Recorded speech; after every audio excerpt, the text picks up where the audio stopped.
Boleh boleh dekat sikit ke, insya-Allah. Rapat depan sikit.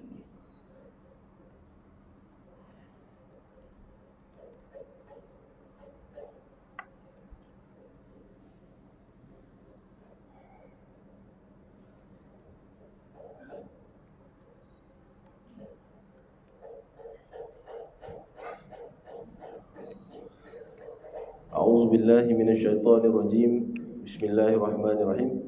Assalamualaikum warahmatullahi wabarakatuh.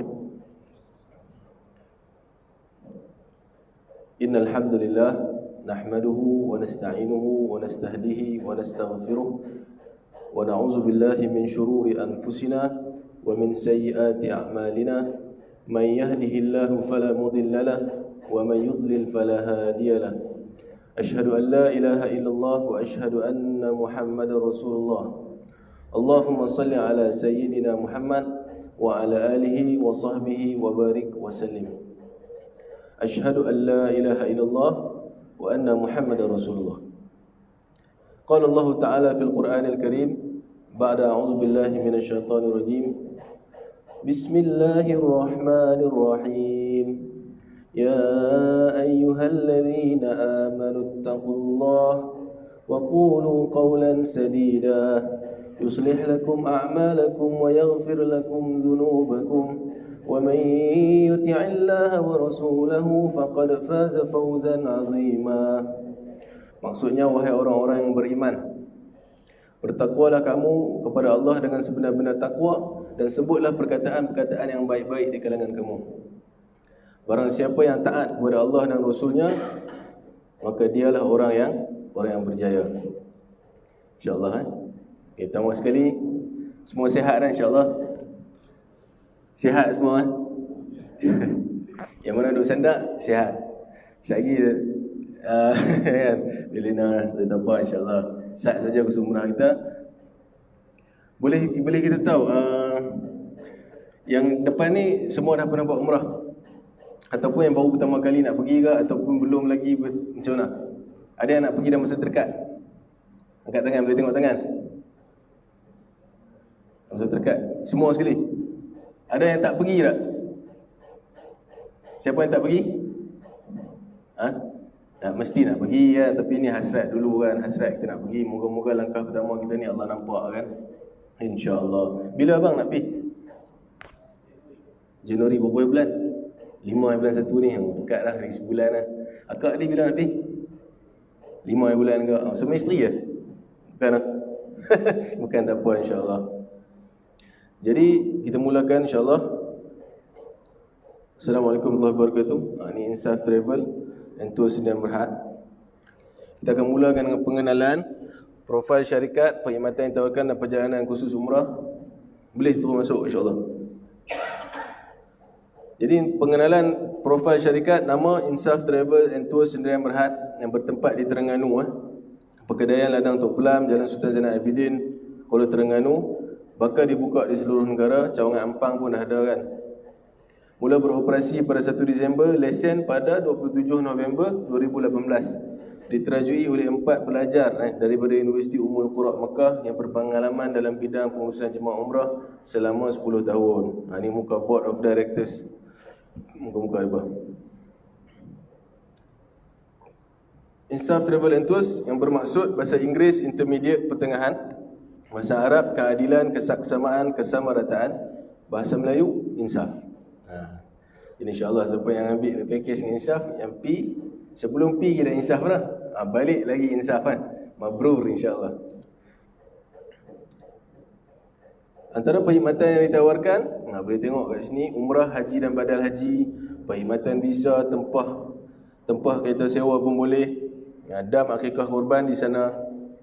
Kita nak tempah tiket dalam dan luar negara pun boleh, tempahan hotel dan sebagainya. Okey. Antara yang ditawarkan oleh syarikat Insaf, ekonomi sehingga apa ni? Sehingga VIP, kan? Ada yang pergi package 22 hari tak? Oh, 22 hari lah. 22 hari semua. Okey, alhamdulillah. Saya bukan mutawif dah, saya tanya. Kalau mutawif dia tahu dah lah. Okay. Okey, ini profil diri saya sedikit. Nama saya Mutawif Zain. Nama Zainal Abidin, diberi gelaran Mutawif Zain. Senang tuan-tuan. Sebab Facebook, IG semua Mutawif Zain. Tekan saya dapat tuan. Asal Pulau Pinang, pendidikan saya daripada Universiti Abu Nur, Syria, Ijazah Syariah Islamiah. Kalau orang selalu tanya, ni waktu perang Ustaz Pi? Tak. Kita pi tahun 2008 sehingga 2012. 2008 sehingga 2012. Kira 2011 tu start perang. Sudah start perang, kita duduk di sana lagi setahun, kemudian kita balik. Pencapaian, inilah. Kita pernah masuk tahun lepas kita pernah masuk program Manhaj Mutawif di Astro Oasis. Tapi orang tanya juga, yang menang tu ke? Tanya macam kita menang, macam dia tengok tak bang? Tak tengok. Itu macam dah tahu menang, kita tak menang, kita masuk saja kan. Tidak ada rezeki kan. Dan juga selain daripada Mutawif, saya juga menjadi tour leader ke tempat-tempat lain seperti Rusia, Turki. Pekerjaan memang dah 2 tahun, Alhamdulillah, freelance, Mutawif dan tour leader. Dan Facebook, IG semua sama. Tuan nak ambil, boleh ambil. Okey, terus perjalanan khusus umrah. Bab 1, kita akan masuk lagi persiapan para Dhuyufur Rahman. Dhuyufur Rahman ni tetamu Ar-Rahman, tetamu Allah. Kita akan masuk pengertian dalil umrah, rukun, wajib, semua sekali. Yang bab yang kedua, kita akan masuk manasik umrah. Ini manasik ni juga rukun umrah yang mana tidak boleh ditinggalkan kan. Kalau tinggal, umrah kita tak sah. Jadi yang pertama itu niat, kedua tawaf, sa'i, tahallul, tertib. Bab yang ketiga, dam. Dam ni kita akan masuk sikit saja sebab dia tak ada dalam slide. Baik. Okey, persiapan para Dhuyufur Rahman. Pengertian dalil umrah, kita akan masuk terus. Apakah artinya umrah? Jadi dari sudut bahasa, umrah ni sama aja. Maksud dia macam ziarah. Ziarah maksud dia mengunjungi. Tapi daripada sudut syarak, maksud dia kita mengunjungi Baitullah ni, Kaabah ni pada bila-bila masa, tetapi dengan ibadah tertentu dan syarat yang tertentu. Kalau kita ambil pengertian umrah sahaja, maksud dia sama macam, dari sudut bahasa sama macam ziarah. Maksudnya kita pergi kunjung kan. Tak ada buat apa benda lain kan. Kalau kita buat ibadah, kita boleh kita pergi. Okey, kita tahallul, kemudian kita miqat, kemudian kita kelang kabut, kita jadi serabut, kita tak sama. Tapi dengan cara yang tertentu, maksudnya kita ikut daripada niat kita kan. Kemudian kita tawaf, kita sa'i, tahallul sampailah tertib. Tertib ni maksud dia ikut turutan kan. Itu maksud umrah. Okey, dalil umrah. Di manakah yang mengatakan bahawa kita ni perlu mengerjakan haji dan umrah?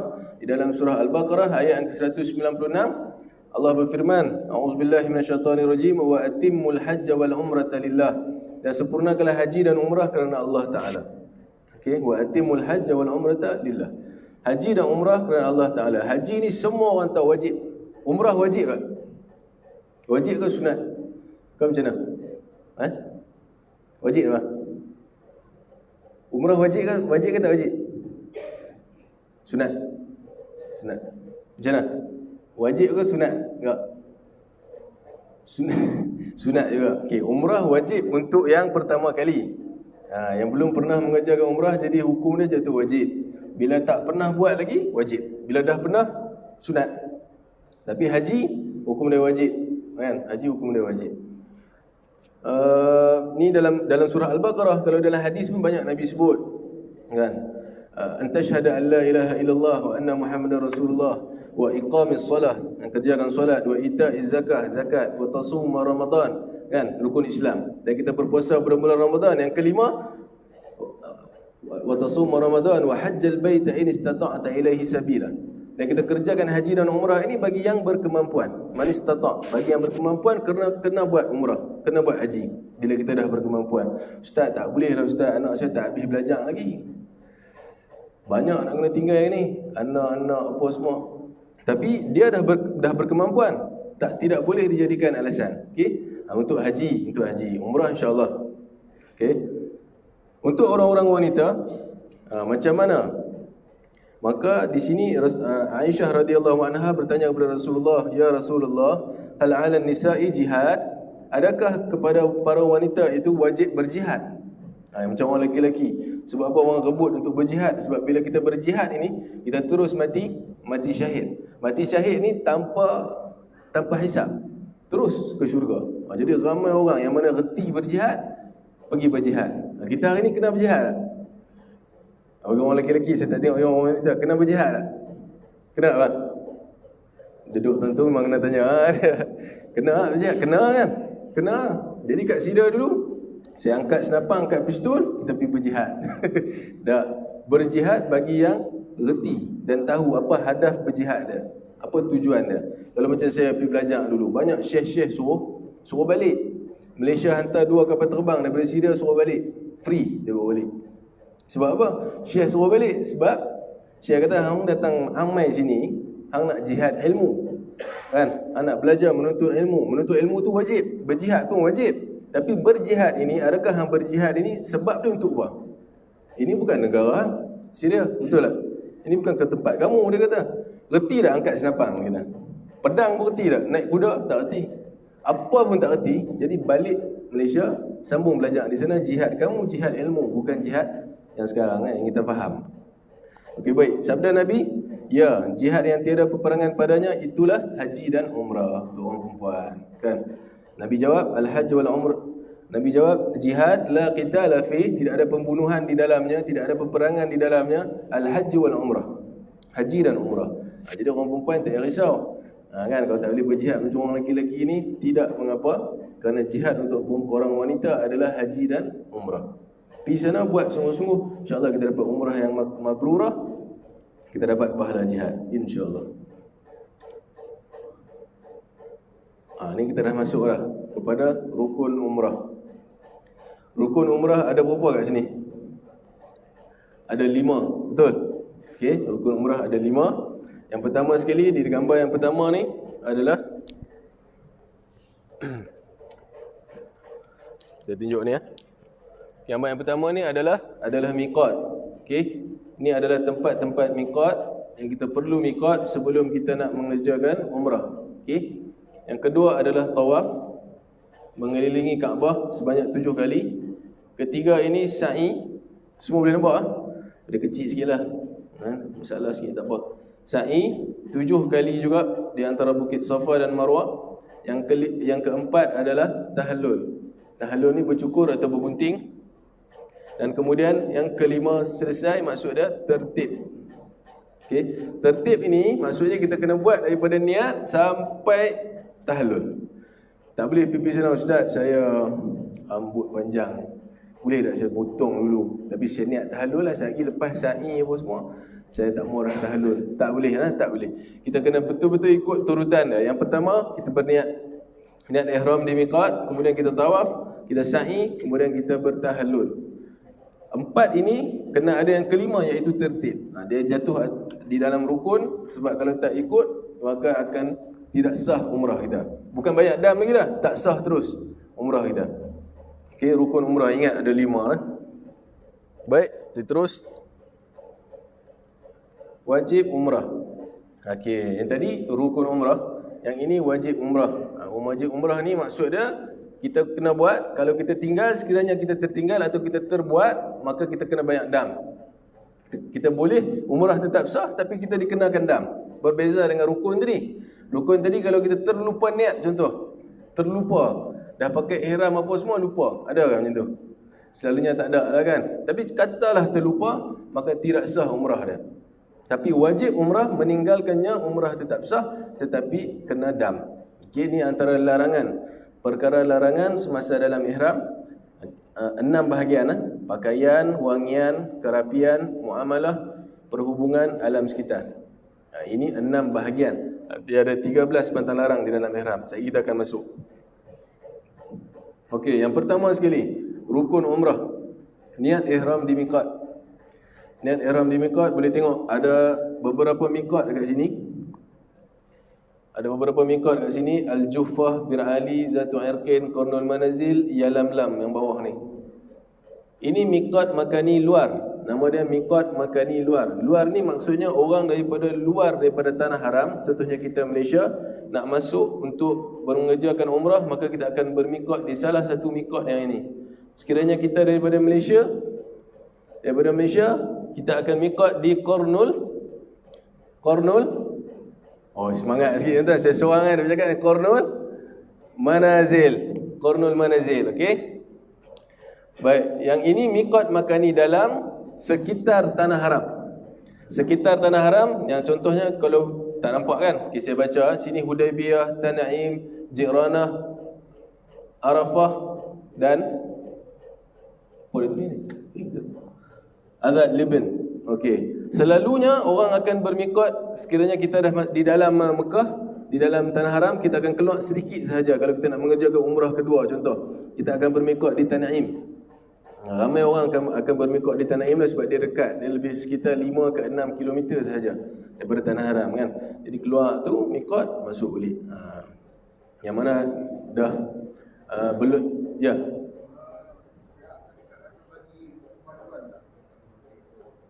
Saya tak pasti yang tu.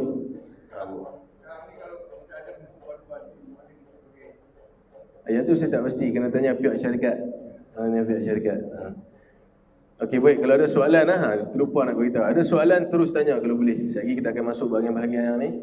Kalau boleh terus tanya, mudah supaya sekejap lagi kita dah pergi jauh. Ustaz tadi macam mana? Ada tawaf kan? Terus tanya, ada soalan, tak ada masalah. Baik, soalan abang ni ada tak pihak syarikat sediakan buku-buku panduan? Itu saya tak pasti sebab saya sendiri freelance. Bila freelance macam dah beberapa minggu ni kita dijemput untuk buat khusus umrah bagi pihak insaf.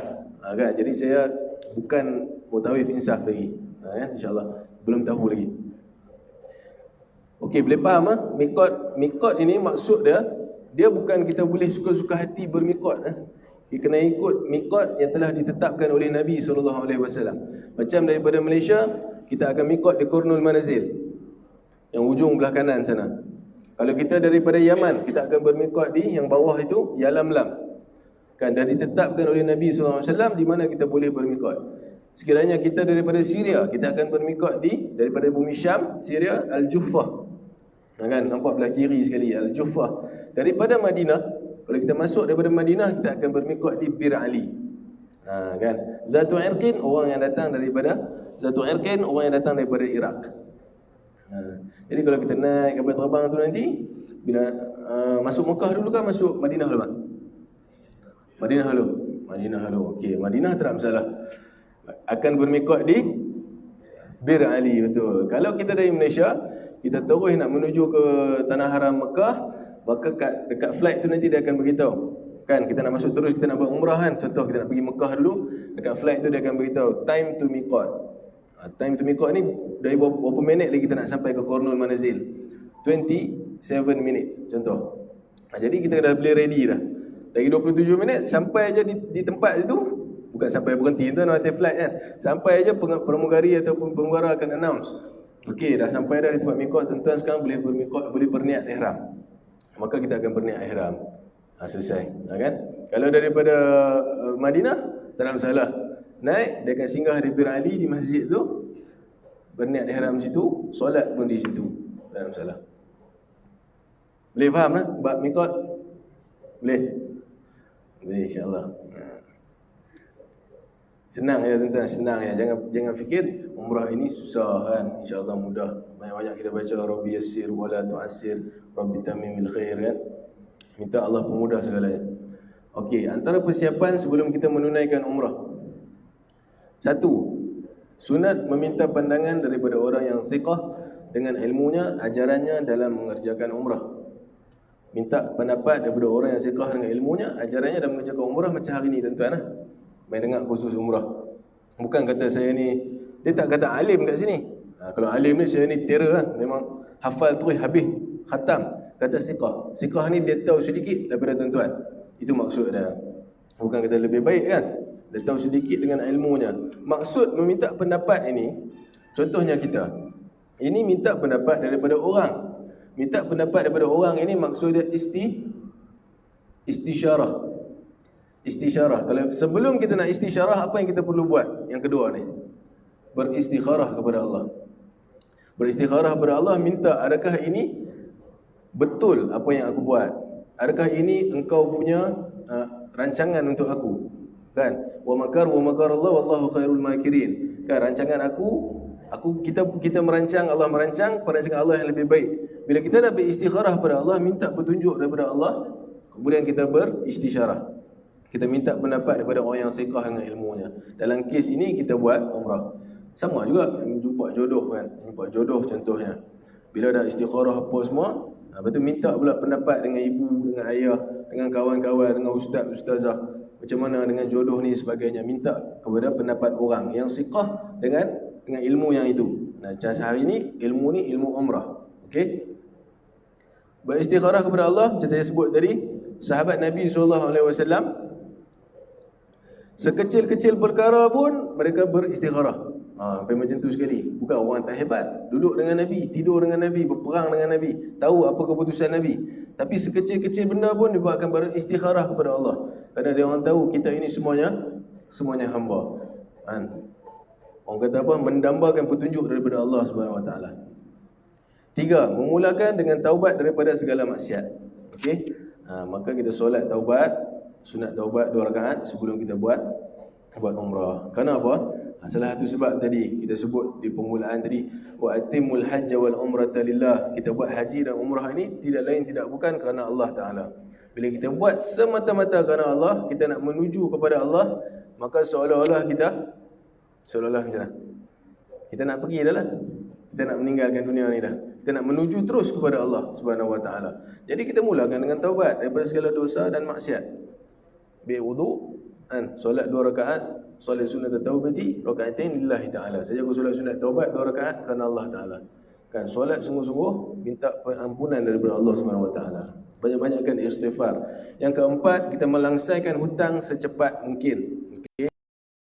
Ini penting kan, melangsaikan hutang secepat mungkin. Contoh, macam mana kita nak buat contoh? Dia lebih khusus kepada hutang-hutang yang orang kata macam mana?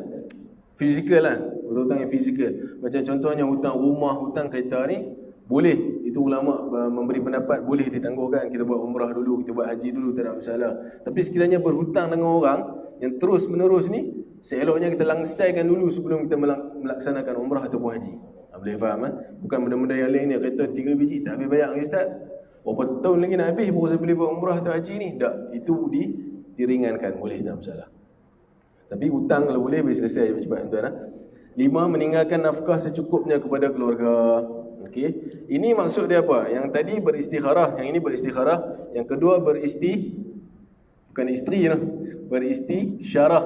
Ya, beristikharah minta kepada Allah, beristisyarah minta kepada orang. Yang ketiga ini, poin yang kelima ni, meninggalkan nafkah secukupnya kepada keluarga. Maksud dia apa? Maksud dia istighasah. Okey, istighasah ini kita berbincang lah. Kita berbincang, duduk satu keluarga, kalau tak mahu anak-anak ada, duduk suami isteri berbincang, bermusyawarah. Ini antara sunnah Nabi SAW. Berbincang macam mana kita nak buat ni. Kereta ada pergi, contoh kita nak pergi 40 hari haji, sebulan lebih. Jadi tinggalkan siap-siap duit kereta, tinggalkan siap-siap duit rumah kan. Berbincang anak-anak macam mana. Beristighasah. Walaupun kita ketua keluarga untuk orang lelaki-lelaki, ada hikmah dan berkatnya kalau kita duduk dengan satu keluarga, kita bermesyuarat, minta pandangan daripada setiap ahli keluarga, kemudian capai kata setuju bersama-sama insya-Allah. Okey. Mendapat keredaan kedua ibu bapa, kan? Ini pun penting. Redha Allah, redha walidain, redha Allah, redha kedua ibu ayah. Sembang dengan mak ayah, minta maaf kepada mak ayah, minta redha mak ayah sebelum kita pergi, kan? Memastikan nafkah dari sumber yang halal. Okey. Duit kita, pakaian kita, minuman kita, kehidupan kita ni kan, kita tahu yang halal itu jelas, yang haram itu jelas kita tahu. Sebab Nabi SAW sebut innal halala bayyin wa innal harama bayyin. Halal jelas, haram jelas. Wa bainahuma umurun mushtabihat. Ini yang tak jelas. Innal halala bayyin wa innal harama bayyin. Halal jelas, haram jelas. Wa bainahuma umurun mushtabihat. Di antara dua ini ada satu perkara yang tak jelas. Mushtabihat. Ini benda-benda yang syubhah. Okey, benda yang syubhah ni contoh macam mana tuan? Okey, contoh macam kita tengok ada yang apa? Syarikat-syarikat mobile data ni. Kita tak mau sebut syarikat apa. Dia kata, okay, bayar RM10 dah sebulan, dapat 100 GB free, dapat unlimited internet, unlimited call, dapat macam tu dia kata. Tapi sebenarnya RM10 tu kita bayar kat dia ya. Dia tak buat keluar apa modal pun. Sebab apa? Dia menggunakan line yang lain. Dia guna Digi, dia guna Celcom. Secara tak langsung kita tak tahu sumber kita tu macam mana. Betul? Bukan suruh kita cek, tapi kalau kita ragu-ragu dah mustabihat yang tadi ni, syubhah ni, kita dah ragu-ragu dah, baru boleh kita berhenti. Kadang-kadang benda-benda itu saja menyebabkan kita ni, doa kita ni tak mustajab. Saya suka sebut hadis Nabi SAW, yang mana satu orang dia bermusafir. Dia bermusafir kat padang pasir. Bila musafir, orang Arab dulu-dulu pakai jubah kan. Bila bermusafir, lepas tu jubah dia ni berdebu kan, hitam kan. Bila berdebu hitam, dahaga air, maka dia turun daripada unta dia. Dia turun, dia menadah tangan ke langit. Dia kata, Ya Rab, Ya Rab, wahai Tuhan aku, wahai Tuhan aku. Dia kata macam tu dengan penuh pengharapan. Dan dia dalam keadaan musafir. Musafir ini doa mustajab. Betul, kita tahu semua. Doa mustajab, dia dalam keadaan kotor macam tu dengan penuh pengharapan, minta kepada Allah. Dia nak minum, dia nak makan. Aku dahaga ni ya Allah, aku lapar ni ya Allah. Fama ta'amuhu haram, Nabi kata. Tapi sedangkan makanan dia semua makanan yang bersumber yang haram. Wa mashrabuhu haram, minuman dia semuanya minuman yang haram. Wa malbasuhu haram, dan pakaian dia juga pakaian yang haram. Fa ghuziya bil haram, dan kehidupan dia itu yang saya sebut tadi, yang secara kita sedar tak sedar ni, fa ghuziya bil haram, dalam keadaan haram juga. Fa anna yustajabulah. Kalau macam tu, macam mana Allah nak mustajabkan doa dia? Apatah lagi kita nak menunaikan umrah. Dan apatah lagi kita nak menunaikan umrah, pastikan nafkah kita ni daripada sumber yang halal. Okey, yang ke-8, sunat sebelum keluar daripada rumah untuk solat musafir 2 rakaat. Okey, ini antara sunnah Nabi SAW. Kita solat sunat 2 rakaat, solat sunat musafir. Sebelum kita nak musafir, ini bukan khusus umrah saja, tapi ke tempat-tempat lain pun sama juga. Okey, kita nak pergi mana-mana melebihi 2 marhalah, kita tahu kita nak bermusafir, kita solat sunat 2 rakaat. Kan? Yang ke-9, sunat mengucapkan ucapan selamat jalan dan perpisahan kepada keluarga, jiran dan lain-lain. Okey. Kadang-kadang orang ni buat kenduri, kan? Buat kenduri, makan-makan. Kita nak pergi dah ni, nak pergi umrah dah ni. Dia tak sebut nak pergi umrah, kita nak pergi dah ni. Kan? Kita faham lah kan. Okay. Kita bermain makan dan sebagainya. Bagus benda-benda macam tu. Nabi kita arsyus salam, sebarkan salam, sebarkan sejahtera, sebarkan keamanan.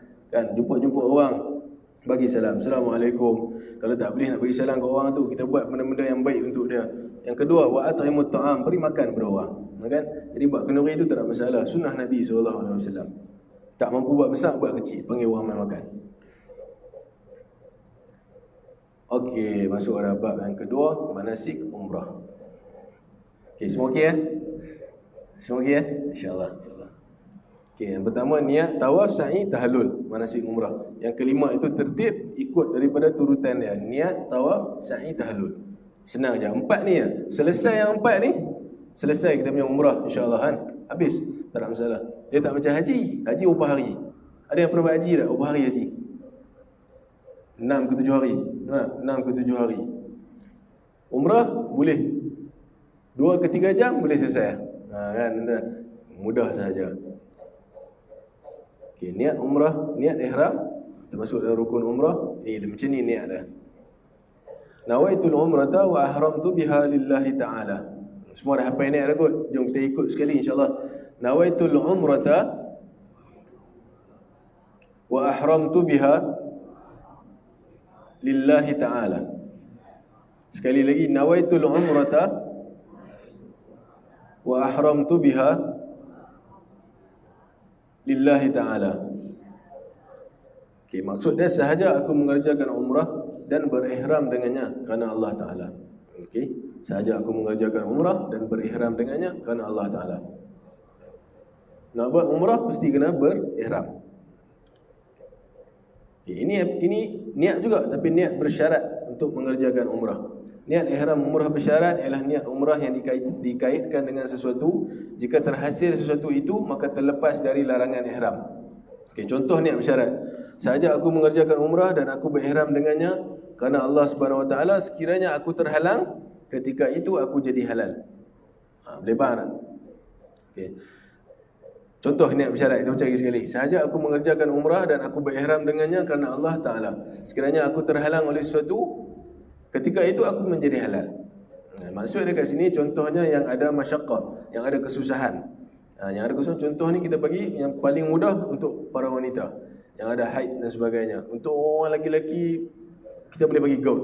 Gout ni ada sampai tahap kronik, betul tak? Lutut sakit dan sebagainya, tak tahu kemudian ni macam mana, sampai teruk sangat, kadang sampai tak boleh berjalan, tak boleh nak teruskan. Jadi boleh niat bersyarat. Niat dia sama macam tadi, nawaitul umrata wa ahramtu biha lillahi ta'ala. Kita sambung. Kalau dalam bahasa Arab, fa in habasani habisan famahilli min haitsu ma habastani. Maksudnya sekiranya aku terhalang oleh sesuatu, maka aku halal ketika itu. Faham tak? Okey. Boleh faham pasal ni? Selalunya mutawif akan beritahu, okey, sampai kat tempat miqat tu, okey, nak berniat mutawif. Kalau macam ni, kalau saya beritahu semua sekali suruh niat bersyarat. Semua sekali suruh niat bersyarat. Ada yang jenis beritahu untuk para wanita sahaja. Jadi tapi dia akan peringat nanti. Bagi yang lelaki, kalau boleh tak payah niat bersyarat. Yang ada masyaqqah sahaja, dia tak tahu apa kemudian hari apa yang bakal berlaku, sakit macam-macam kan. Jadi dia boleh niat bersyarat. Fa in habasani habisan famahilli min haitsu ma habastani. Sekiranya aku terhalang oleh sesuatu, maka ketika itu aku menjadi halal. Ketika itu contohnya tengah tawaf berlaku masyaqqah. Contohnya wanita keluar haid dan sebagainya, terus halal, maksudnya terus bertahallul. Itu maksud niat bersyarat ni. Sama juga tengah-tengah tawaf perak gout mai contoh. Terus tak boleh jalan ni. Terus bila kita niat bersyarat, apa yang paling penting, kita tidak dikenakan dam. Sebab tu kena niat bersyarat. Dam ni kalau boleh kita nak elakkan lah, kita tak mau banyak dam ni, kita nak dapat umrah yang mabrur dan sebagainya kan. Kalau boleh kita tak mau banyak dam. Jadi sekiranya kita niat bersyarat, kita tak perlu bayar dam. Sebab tu penting niat bersyarat. Tidak hanya terikat niat bersyarat bagi kes haid sahaja, juga bagi penyakit dan halangan lain boleh juga niat dengan cara bersyarat. Okey, antara keadaan yang dibolehkan niat bersyarat, dalam keadaan tidak berhaid, dia berniat ihram umrah dengan menyertakan syarat, sekiranya aku kedatangan haid dan haid aku berterusan sehingga tarikh kepulanganku, maka halal aku. Dalam keadaan haid, dia berniat ihram umrah dengan menyertakan syarat, sekiranya haidku berterusan sehingga tarikh aku pulang, maka halal aku. Faham tak? Itu yang boleh. Yang tak boleh, dalam keadaan suci, dia tidak berhaid, dia niat ihram macam biasa, bila datang haid, dia niat bersyarat. Yang tu tak boleh. Faham tak? Waktu dia suci, kita tengah miqat, kita berniat. Niat tu, untuk yang seorang perempuan ni, dia tak niat bersyarat. Tiba-tiba dia datang haid, baru dia nak niat bersyarat. Itu tak boleh. Terus, sewaktu miqat itu, terus niat, sertakan dengan niat bersyarat.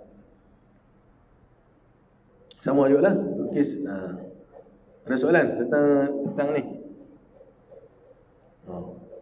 Ya.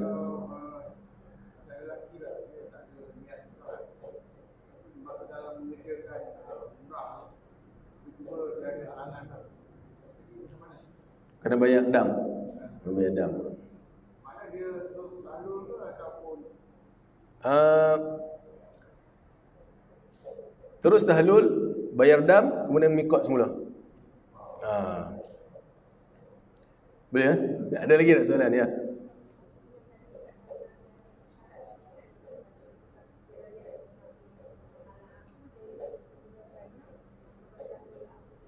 Ya. Tempoh?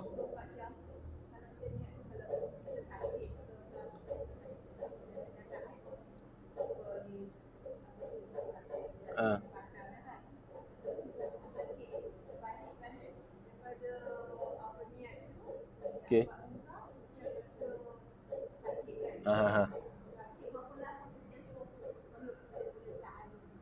Oh, okey, baik. Sekiranya sakit lah, bukan haid lah kan. Sekiranya sakit ataupun kita panggil istihadah, kita tak tahu ni haid ke tak kan. Ulama Syafi'i 3 ke 4 jam uruf dia. 3 ke 4 jam. Kalau Maliki dan Hanafi 4 ke 5 jam. Maksudnya contoh sakit tu dia tak pasti lagi sakit boleh buat ke tak. Kan sakit boleh buat ke tak. Dia balik dulu, rehat dulu Ustaz. Contoh kan saya nak sambung tawaf balik. Itu tempoh dia. Imam Syafi'i 3 ke 4 jam. Sebab ada ketika yang yang tawaf tu. Tawaf, Nabi pernah tawaf malam, kemudian Nabi sambung sewaktu subuh. Jadi ulama ambil pendapat daripada situ. Boleh lah. Ada lagi tak tentang niat bersyarat? Banyak soalan lah. Terus tanya insyaAllah. Okey ya, kita teruskan insyaAllah. Kalau ada lagi tanya ya. Ni yang kita cerita tadi. Miqat untuk berniat umrah. Wajib umrah, miqat makani, tempat miqat bagi penduduk luar Mekah, yang ini kita sendiri. Sekiranya kita datang daripada Yaman, maka kita bermiqat di Yalamlam. Sekiranya kita datang dari Madinah tadi kan, kita bermiqat di Bir Ali. Daripada Syria, daripada Syam, Al-Juhfah. Daripada Malaysia kita ni, daripada Qarnul Manazil. Daripada Iraq akan bermiqat di Zatul Irqin. Baiklah. Miqat makani, tempat bagi jemaah atau penduduk yang berada dalam Mekah. Okey. Kita keluar ke tanah halal yang terdekat. Contohnya, inilah Ji'ranah, Tanaim, Hudaibiyah, Shumaisi. Boleh faham tentang miqat? Kita datang daripada Malaysia sekali je. Sekali je kita perlu bermiqat di Qarnul Manazil. Kalau kita daripada Malaysia ke Madinah, lepas tu kita nak pergi ke Bir Ali. Kalau kita daripada Malaysia, kita pergi Syria. Daripada Syria kita nak pergi Mekah, kita bermiqat di Juhfah. Kan? Kita pergi Iraq. Daripada Iraq kita nak pergi Mekah, kita bermiqat di Zatul Irqin. Kan? Daripada Yaman kita bermiqat di Yalamlam. Tak kira kita ni orang mana, sekiranya kita daripada tempat yang kita daripada luar Mekah tu, contohnya Yaman, kita orang Malaysia, kita pergi Yaman, tengok anak Ustaz, lepas tu kita nak pergi Mekah contoh, kita bermiqat di Yalamlam.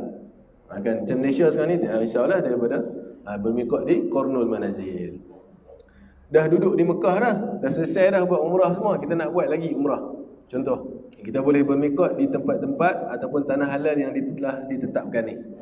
Ji'ranah, Tanaim, Hudaibiyah, Shumaisi. Okey. Dekat saja macam Tanaim ni dah 5-6 km, kita pergi balik ada lebih kurang setengah jam ya. Kita pergi, kita pakai ihram, solat sunat apa semua, kita masuk balik dalam 20 minit, setengah jam ya. Boleh. Lepas tu terus kita buat umrah lagi sekali kalau nak buat. Okey. Gambar visual kedudukan miqat. Kecil tuan-tuan. Ini antara dia punya jarak lah, jarak daripada Mekah. Ni tempat-tempat miqat. Okey, Laut Merah. Macam ni, Tanaim 6 km daripada Mekah. Hudaibiyah 15 km, Ji'ranah 16, Taif 88. Dia ceritalah kat sini Jadi selalunya orang akan pilih, kalau miqat makani sekitar Mekah ni, tanah halal sekitar Mekah, orang akan pilih Tanaim. Mutawif tak ada, Ustaz bisa nak buat lagi sekali umrah. Macam mana ni? Ambil Uber. Download Uber siap, nanti kat sana boleh pakai Uber. Sekarang senang. Taksi pun boleh, tapi taksi kadang dia suka orang Penang kata kapak harga. Dia suka kapak harga bagi mahal-mahal. Jadi ambil Uber, pergi sendiri, tak masalah. Okey, pantang larang wajib umrah. Ini yang penting tadi. Bila kita dah berniat umrah, kita dah berniat ihram, maka kita kena jaga pantang larang. Ini paling penting sekali. Sebab ini je kadang-kadang kita dikenakan dam. Tak asal-asal. Orang lelaki tutup kepala, dah kena 400.5. Contohlah kan, contoh bagi senang faham. Okey. Pantang larang wajib umrah. Yang pertama, memakai pakaian berjahit bercantum untuk orang lelaki. Okay. Jadi kita pakai kain ihram tu, bila kita berniat ihram kita pakai kain ihram. Pakaian yang lain yang berjahit dia tak boleh pakai. Saya suka tanya, spender boleh pakai tak? Macam mana spender boleh pakai tak? Berjahit lah. Jahit lah. Tak boleh pakai boleh pakai kalau nak pakai. Kalau rasa rimas juga boleh pakai. Tak ada yang pegang handphone. Kalau ada pegang handphone, itu viral Ustaz kita boleh pakai spender. Tak, maksud dia spender tu kalau tetap spender yang tidak berjahit. Seluar kecil atau seluar dalam tidak berjahit boleh pakai. Tapi kalau berjahit tetap tak boleh pakai lah. Kan? Contohnya lah ni banyak dah ada jual. Pakai jenis macam Tarzan tu, ikat kat tepi tu. Kan? Ikat kat tepi boleh. Kalau jenis rimas sangat, nak pakai tak ada masalah. Tapi pastikan tidak berjahit. Itu orang lelaki-lelaki. Menutup kepala orang lelaki-lelaki tak boleh. Okey, waktu dalam ihram pakai kepiah, pakai songkok. Pakai apa lagi? Kepiah, songkok, pakai topi, tak boleh lah. Kalau pakai kena bayar dam. Untuk perempuan wanita memakai niqab penutup muka untuk orang perempuan. Ini biasa. Kan sebab umrah ni dia satu perjalanan ataupun satu perjalanan lah, kita kata perjalanan ni sebenarnya tak rasional kalau kita fikir sebagai manusia biasa. Sebagai manusia biasa tak rasional kan, tapi kita agama Islam. Tapi bila kita beragama Islam, kita ikut agama Islam, bukan agama ikut kita kan. Untuk mengerjakan umrah, dia satu benda yang tidak rasional yang kita ikut Nabi SAW, terus daripada Nabi SAW. Jadi perkara yang tak boleh, yang kita selalu boleh buat, bila kita tak boleh buat, kita kena jaga Ustaz. Untuk orang perempuan yang biasa dah dia bernikah, daripada ni muda bernikah, nak buat umrah, nikah tak boleh tak boleh tutup muka. Okey, memakai sarung tangan pun sama. Untuk wanita biasa pakai sarung tangan tak boleh pakai. Memakai wangian, memakai minyak, mencukur, menanggalkan sebarang bulu di badan. Okey, boleh faham? Memakai wangian, pakai ihram, solat, sebelum solat sunat ihram tu pakai wangian. Solat dah biasa dah, dia terbiasa begitu. Sebelum solat nanti pakai apa sikit, dia bobo solat. Allah tadi dah niat dah. Tadi dah niat ihram dah. Macam mana ni? Tak boleh. Kalau nak pakai sebelum berniat ihram. Okey, sebelum berniat ihram. Nak bubuh dekat kain ihram pun boleh. Tak ada masalah. Nak lumuk satu badan pun tak ada masalah, wangian. Kalau nak lumuk satu badan contoh minyak wangi, jenis minyak wangi ni dia pula jenis kuat berpeluh. Dia bubuh satu badan, tak ada masalah. Lepas tu pakai ihram. Pastikan sebelum kita berniat umrah dan ihram. Bila dia benda asing lah, dia dah jadi benda asing. Sekiranya kita pakai minyak wangi, bubuh minyak kat badan, lepas tu kita pakai ihram.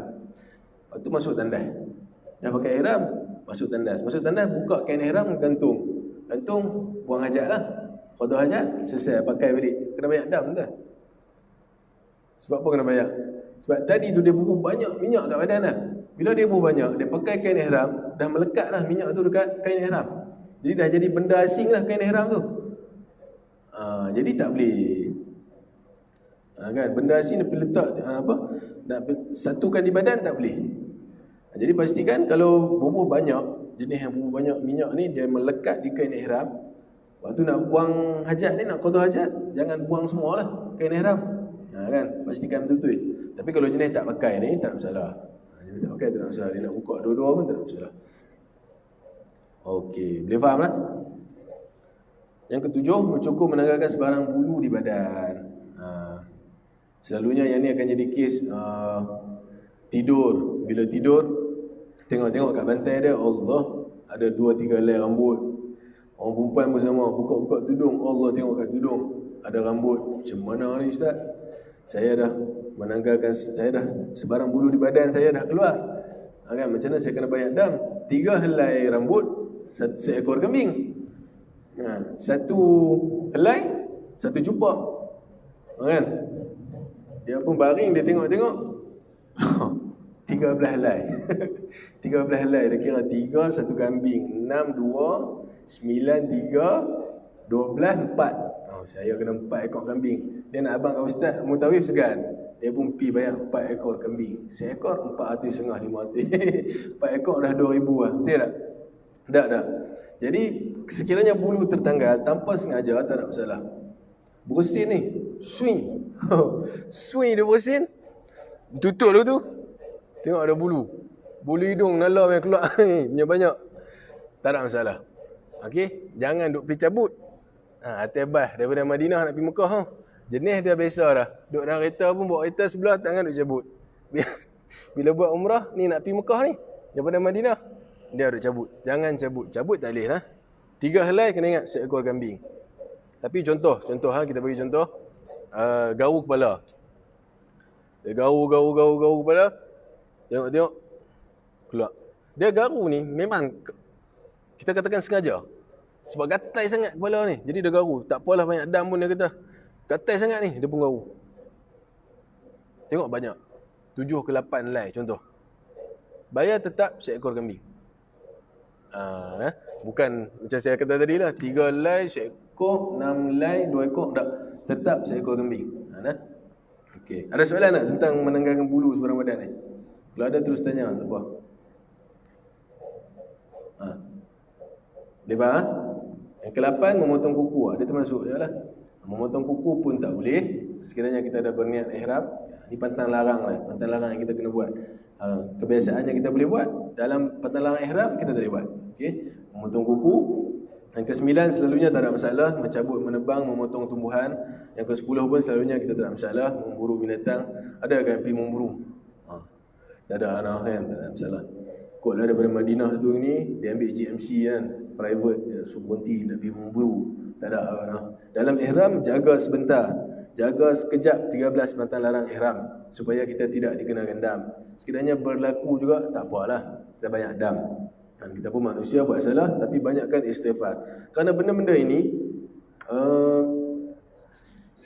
dia tidak sengaja. Walaupun tidak sengaja, sekiranya berlebihan, kita dikenakan dam. Kalau sengaja, bukan sahaja dam. Ini lagi penting yang kedua, kita berdosa. Kita tak mau dosa kan. Ramai orang ingat banyak dam ni kita nak selesai, tak nak dosa dengan Tuhan. Tak. Kadang dam kita kena, dosa pun kita dapat. Sebab tu kita kena jaga Ustaz. Okey. 11, 12, 13 lalu tak jadi masalah, tapi pernah berlaku. Pernah berlaku, bukan jemaah saya, jemaah lain lah. Pernah berlaku, pernah dengar. 11, 12. Permulaan jima' berjima'. Betul, kalau boleh, kalau selalunya mutawif akan beritahu, kalau boleh untuk menjaga sebentar pantang larang ihram ni, tangan pun jangan pegang suami isteri. Tangan pun jangan pegang Ustaz. Sebab lagi kita sampai daripada Madinah, kita sampai Mekah. Kita rehat Ustaz sejam kat hotel kan, masuk beg semua, kita rehat Ustaz. Masa rehat ni, kalau boleh kita jaga Ustaz. Tapi kalau dah kahwin 40 tahun tu, tak apalah, kita bagi longgar lah, boleh lah nak pegang tu. Cabang baru kahwin macam tu, duduk tengah fresh lagi. Sabar Ustaz, jangan pegang dulu. Takut-takut permulaan ini akan jadi berjima'. Tu problem. Dah nak habis ni, dah sampai Mekah ni, dah nak buat lah. Allah, jam kan, tak boleh. Sebab apa? Dia bukan seekor kambing lagi dah kalau jadi benda ni. Dia seekor unta kalau jadi benda ni. Seekor unta, lebih kurang 5 ke 6 ribu. Kan? Lagi banyak kita kena bayar, berdosa lagi, dapat dosa lagi. Jadi kalau boleh kita jaga juga bab jima' ni dan permulaan jima'. Permulaan persetubuhan pun penting lah. Baik. 13 berkahwin, tak boleh berkahwin, tak boleh mengahwinkan orang, tak boleh menjadi wali, tak boleh menjadi saksi ketika berihram. Okey, di dalam pantang larang ni ada tak soalan lagi? Kalau ada tanya. Saya tak masuk dah. Saya suka tanya kalau ada soalan ke tak? Tak boleh tak boleh.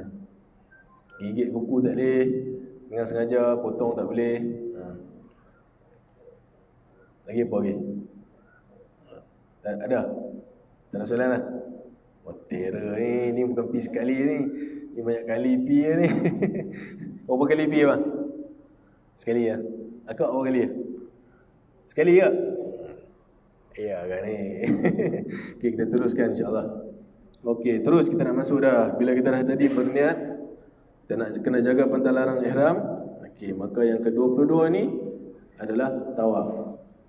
Kita nak buat tawaf lah. Maksud tawaf, mengelilingi Kaabah sebanyak 7 pusingan dengan syarat-syaratnya. Okey, kalau kita pi balun yang 7 kali, tak boleh. Dia ada syarat-syarat dia ada cara dia yang tertentu. Sebanyak 7 kali mengelilingi Kaabah, bukan mengelilingi Masjid Nabawi pun tak, mengelilingi Kaabah. Okey. Yang ramai orang tahu lah, tak ada masalah.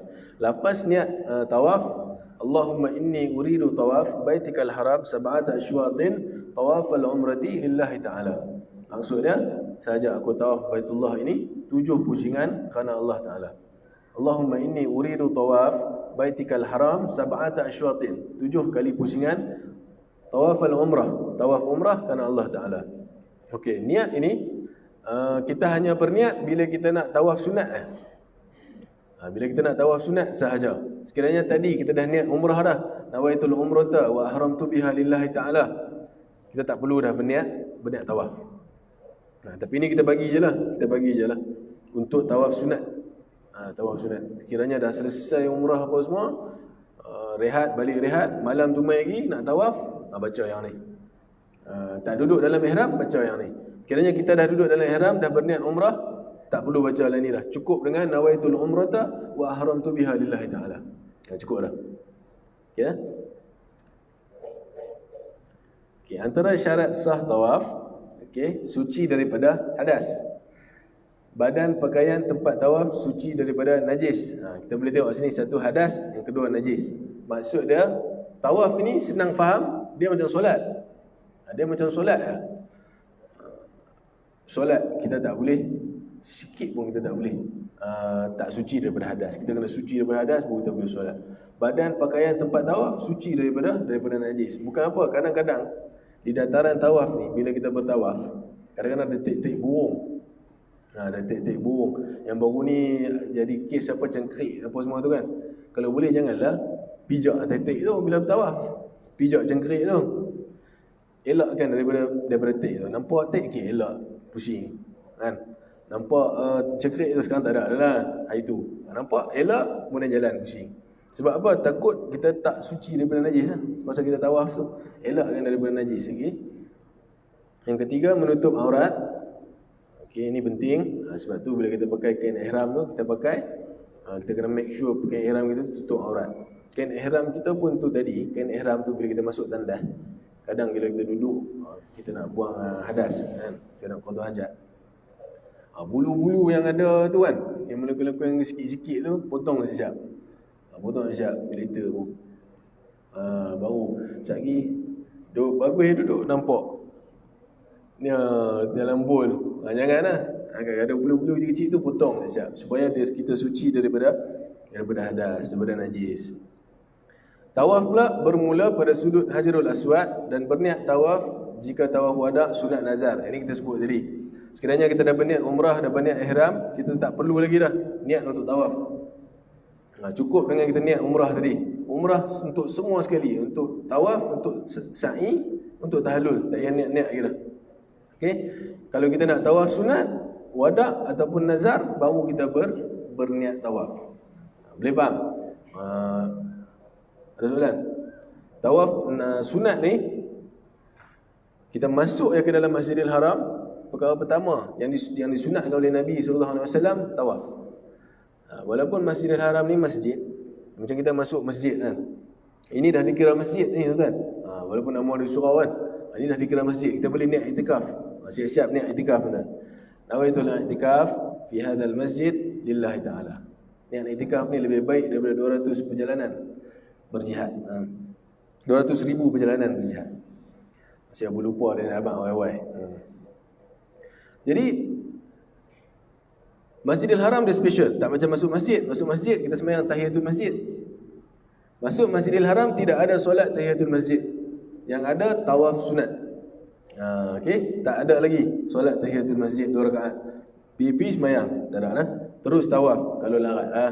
Kalau tak larat tak payah kan. Kat tawaf pun kadang-kadang kita dah buat banyak kali, kita penat. Okey, boleh menjadikan Baitullah di sebelah kiri dan berjalan ke hadapan dengan tujuan tawaf. Mengelilingi Kaabah 7 kali dengan yakin.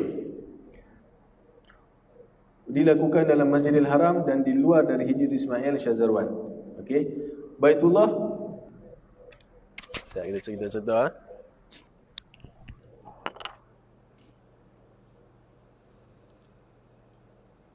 Okey, kita ambil contoh Contoh tempat ni, ini Kaabah. Okey, contoh kita ambil ni Kaabah. Okey, Kaabah kena ada sebelah kiri kita. Kaabah ni, dia nampak kan? Kaabah kena ada sebelah kiri, kita jalan. Bermula daripada mana? Bermula daripada Rukun Hajarul Aswad. Daripada Rukun Hajarul Aswad, kita akan nampak sekarang ni ada lampu hijau. Jadi kita nampak lampu hijau tu, merupakan jalan depan, kita ikutlah. Daripada lampu hijau kita jalan. Jalan ini mengirikan Kaabah. Okey, mengirikan Kaabah. Tak boleh.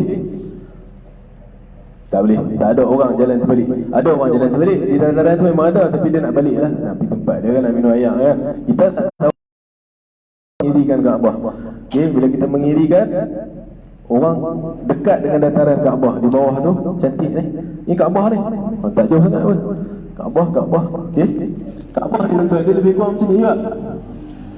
Panjang sikit, tinggi sikit. Tak tinggi sangat Kaabah. Dia tinggi sikit daripada bumbung ni. Tu kita jalan.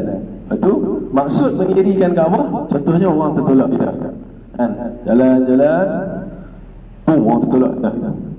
Bila kita dekat dengan Kaabah, ini antara tips dia supaya supaya kita dekat dengan Kaabah. Kalau kita jauh daripada Kaabah, tiba-tiba boom, orang tertolak. Kita di tingkat 2, Kaabah kecil lah, orang tertolak sikit lah ni, habis lah. Kena buat lagi sekali pusingan tu.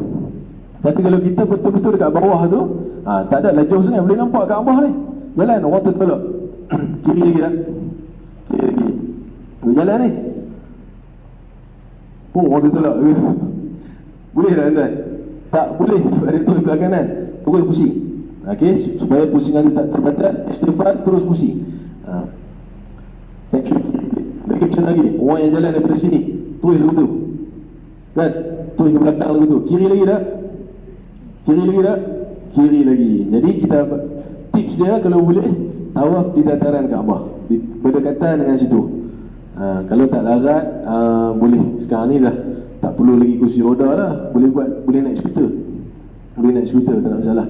Tapi ini antara yang, kalau boleh, orang lelaki yang masih kuat, orang perempuan pun sama, berjalan kaki dahulu. Kalau tak larat, lepas tu baru naik skuter.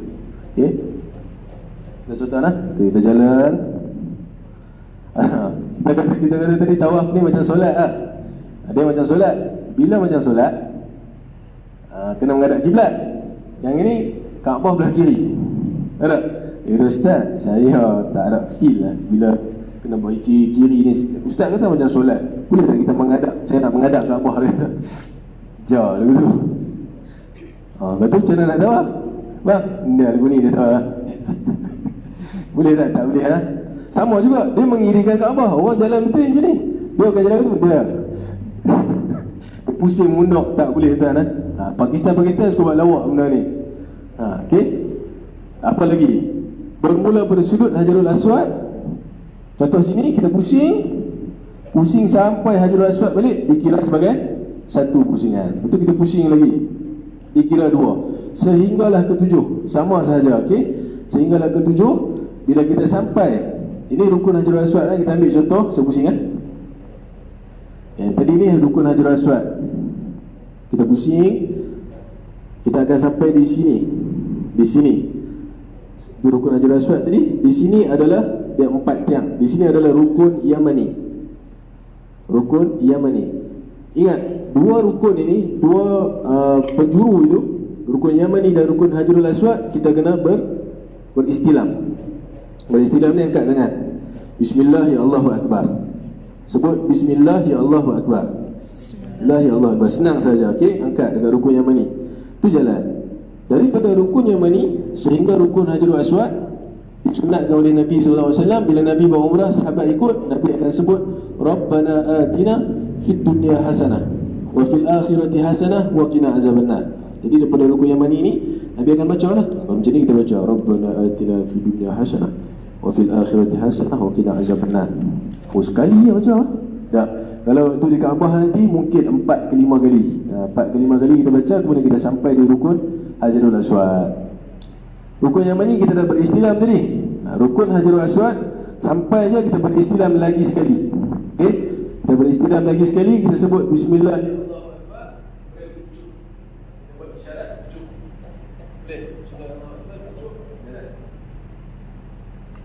Rukun Yamani istilam sahaja.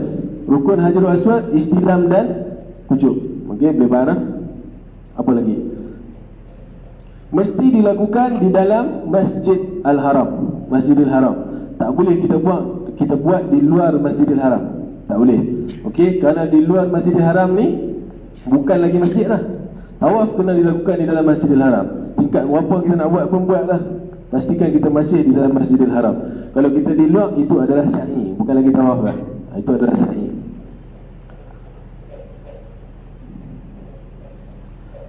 Okey, baik. Untuk yang lelaki-lelaki, okey, jom kita buat teruslah pemakaian ihram.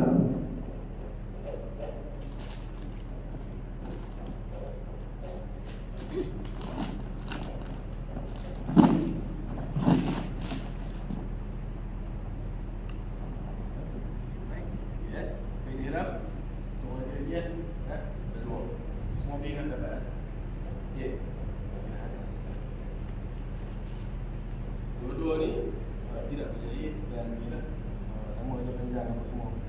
Okey. Buat dia risau. Kita tengok sikit. Saya tak tahu boleh pakai tu nak. Dia ambil yang ujung dengan ujung ni samakan. Samakan ujung dengan ujung ni. Okey, kita tengok. Dan pattern ni apa dia?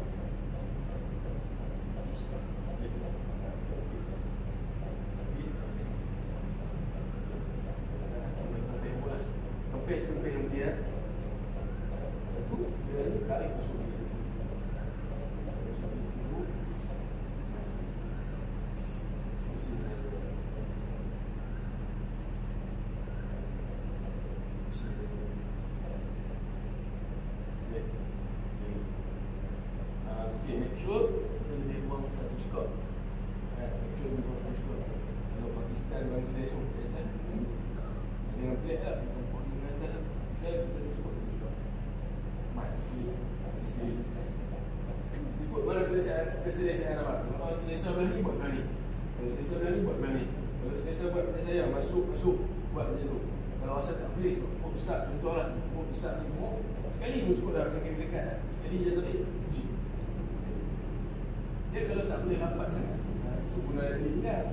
Tak guna dari pinggang. Jadi waktu tu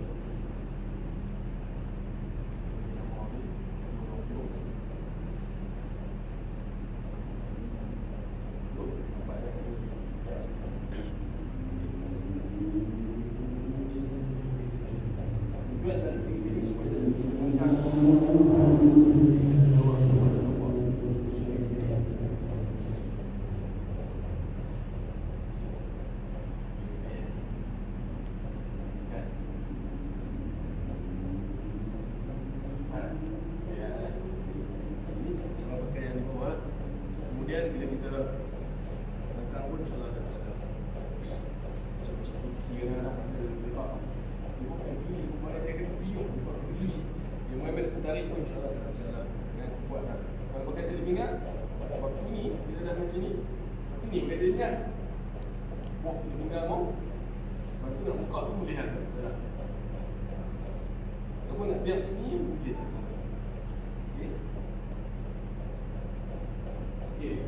Tengok berjalan kaki dia adalah sunat tawaf. Yang kedua, beritibat bagi tawaf diiringi dengan sa'i. Kita contoh beritibat tadi. Beritibat ni dia ada kena-mena dengan pembagian ihram. Sama bila tarik bagi yang lebih sikit kanan. Lebih sikit kanan. Ambil yang kiri ni pun, yang ni pun sama. Tengok yang mana selesa. Okey. Selesa atau yang mana selesa. Dia buka bawah kiri, belah kiri. Okay, lebih sikit belah kanan. Okay. Kalau boleh mana selesa dia untuk solat. Boleh tibak, kena belah kiri. Ambil yang belah kiri ni buruh di belakang ataupun di pinggang. Okay. Kain buah ni. Ayo, okay.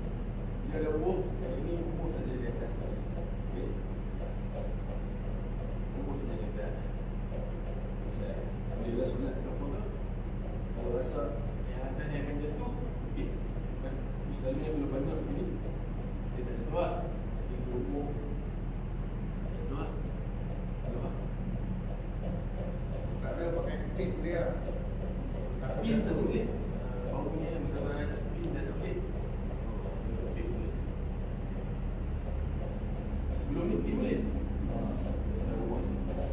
Itu biasa.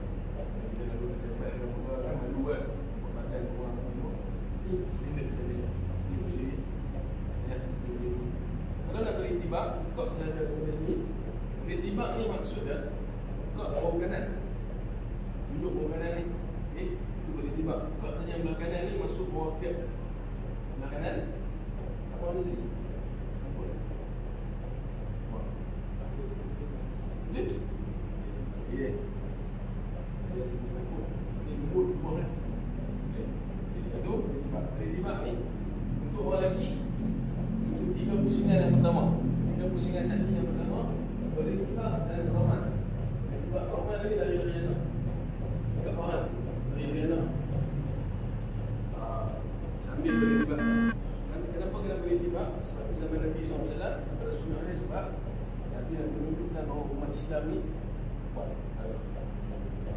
Tiga pusingan pertama saja. Dia takut contoh dia anak isteri ada berjalan yang lebih tinggi. Sebab sorry.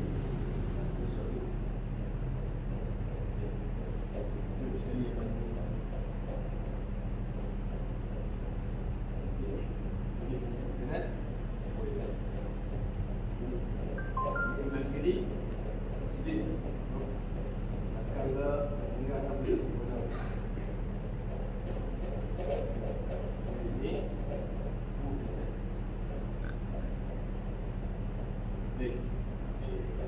dan nak bertimbang pun sama tiga pusingan yang pertama awak tiga pusingan yang pertama tiba keluarkan saja nampak keluarkan dari sini masuk ke bawah tangan sedikit dah nampak nak try naik tengok mampu tak ni boleh faham jadi sudah beritimbang itu buka bawah kanan awak berhentiran dengan bangunan kat bawah sebab apa dengan bangunan saya sudah tadi tergolak macam ni kita masih mengizinkan kat bawah kalau tergolak macam ni kita masih mengizinkan kat bawah ok supaya mudah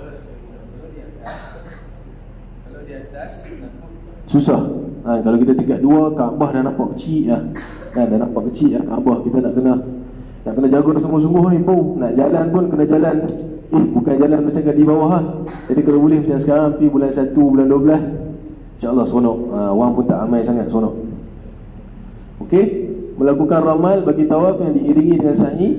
Okey, ramal macam saya sebut tadi berlari-lari anak. Okey, ramal lari anak terus saja istilam Hajarul Aswad dan mengucupnya sampai ke Hajarul Aswad yang saya tunjuk tadi. Bismillahirrahmanirrahim, ucup. Okey, di rukun Yamani tidak mengucupnya. Bismillahirrahmanirrahim, cukup dah. Membaca zikir dan doa. Ini pun ramai orang tanya. Sebab tadi daripada rukun Yamani kita nak main Hajarul Aswad, kita baca Rabbana atina fid dunya hasanah wa fil akhirati hasanah wa qina azabannar. Macam mana pula daripada rukun Iraqi nak pergi rukun Syami? Yang mula ni dia start ni kan dengan rukun Iraqi ni, daripada Hajarul Aswad sampai sini kita nak baca apa? Abang ni ada buku panduan dah tadi kan? Daripada sini kita nak pergi rukun Syami, kita nak baca apa? Daripada Syami pergi rukun Yamani, kita nak baca apa? Jadi membaca zikir dan doa semasa tawaf dan sa'i. Kena ingat doa mustajab. Tempat mustajab doa tawaf, antaranya tawaf dan sa'i. Okay? Jadi ikut suka hati tuan-tuan. Macam saya suka beritahu ke jemaah daripada sini rukun Hajarul Aswad ke sini kita baca je subhanallah, subhanallah, subhanallah, subhanallah, subhanallah. Habis daripada sini kita sambung alhamdulillah, alhamdulillah sampai sini Allahu Akbar, Allahu Akbar. Rukun Yamani dah. Rabbana atina fid dunya hasanah.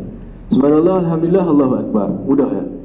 Dalam pada itu juga doalah banyak-banyak. Kerana itu tempat mustajab doa. Sebab tu kita bertawaf berturut-turut 7 kali pusingan. Okey, yang ni sunat. Kalau boleh jangan berhenti-henti. Terus muwalat. Ni maksudnya muwalat, berturut-turut kita jalan terus 7 pusingan.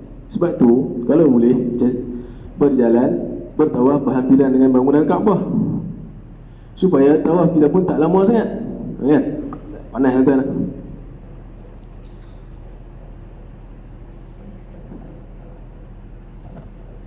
Okey, supaya tawaf kita pun tak lama sangat.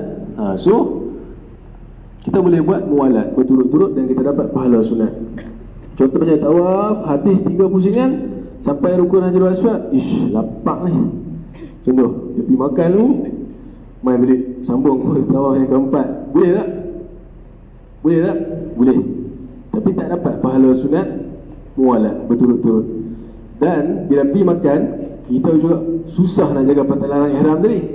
Sebab tu kalau boleh tawaf berhampiran dengan bangunan Kaabah, tahan sat kalau lapar, tahan sat kalau nak pergi toilet, tahan sat kalau nak terketut dan sebagainya, tahan sebentar. 40 minit, 50 minit boleh selesai dah. Tahan sebentar jalan. Tapi kalau tak boleh tahan, perlu ke tandas, pergi dulu tak apa kan. Habiskan di rukun Hajarul Aswad. Contoh pusingan yang kedua dah nak terbuang lah, pergi dulu buang, mai balik sambung pusingan yang ketiga.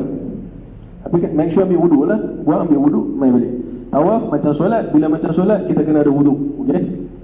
Sambung balik pusingan yang ketiga. Okey, tawaf dengan khusyuk dan tawaduk, dia seperti solat. Kita bertawaf kerana bertujuan bertawaf. Tak boleh benda lain. Tawaf kerana tawaf. Kita solat kerana kita nak solat. Tak boleh kerana benda lain. Khusyuk dan tawaduk. Habis daripada tawaf, kita solat sunat tawaf. Ni sewaktu bila? Sewaktu saya ada gambar kita tunjuk. Sewaktu selesai kita tawaf, antara sunnah Nabi SAW, selesai je tawaf, Nabi akan solat sunat tawaf. Di mana? Di belakang makam Ibrahim. Makam Ibrahim ni apa? Apa dia? Kubur Nabi. Kubur salah kan? Dia tapak kaki Nabi Ibrahim AS kan? Dia bukan kubur. Makam ni maksud dia tanda. Dia tapak kaki Nabi Ibrahim AS. Di belakang tu kalau boleh sejajar. Kalau tak boleh betul-betul belakang, sejajar lah. Besar belakang tu. Sejajar dengan situ, solat sunat tawaf 2 rakaat. Habis solat sunat, ni sunnah Nabi yang Nabi buat. Habis solat sunat tawaf, pergi minum air zam-zam. Niat apa yang kita niat, apa yang kita nak minum, baru kita menuju ke mas'ah, ke tempat sa'i. Okey, Nabi buat tawaf, selesai solat sunat tawaf, minum air zam-zam, kemudian pergi ke sa'i. Buat 3 ni kerana Nabi buat, kita dapat pahala sunat, InsyaAllah. Okey, ada soalan tentang tawaf? Soalan tentang tawaf ada tak? Ya. Ustaz tanya, semasa tawaf, baru kita perasan kita datang head. Macam mana? Macam untuk perempuan, baru perasan datang head dalam pusingan ketiga. Tadi kita dah niat, kalau apa-apa yang berlaku kita jadi halal. Ya, macam mana? Jadi perlu ke kita sa'i terus macam mana? Kita terus bertahlul. Terus bertahlul. Kita dah halal lah. Terus bertahlul dan tak perlu bayar dam, tak perlu apa lah. Terus boleh balik rehat ataupun shopping lah. Kita pergi shopping lah, tak ada masalah. Ada lagi tak soalan?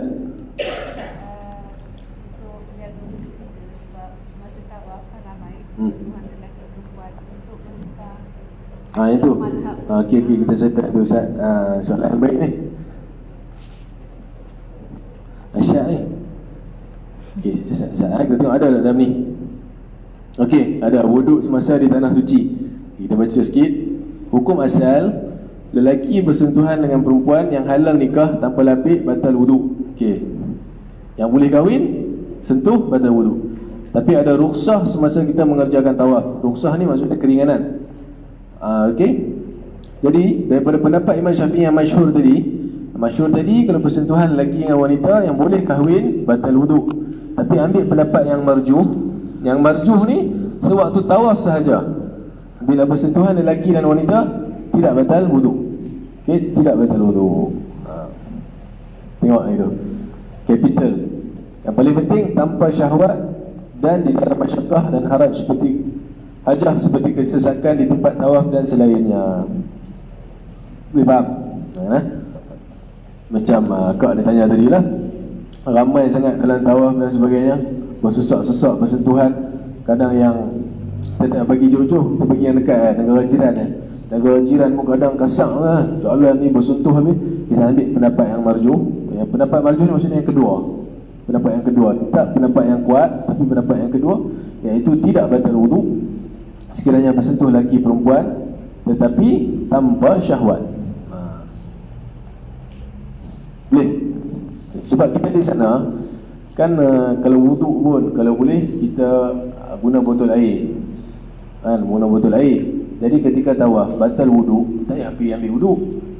Kita guna botol air kat situ ya, senang. Botol air kat situ ya, selesai. Botol air tak ada, kalau nak tunjuk demo, nanti tak apa, senang saja ambil botol air tu. Sebab di sana kita ikut pendapat Imam Hanafi.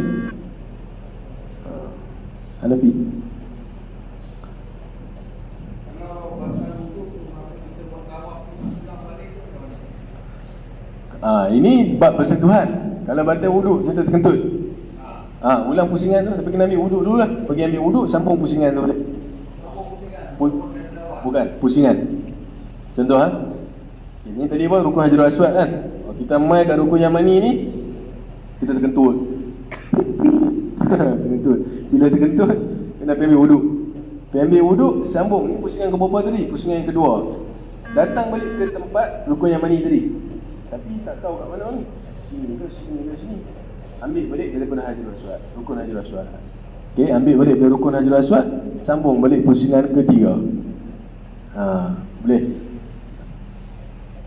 Batal wuduk, tetap batal wuduk tau.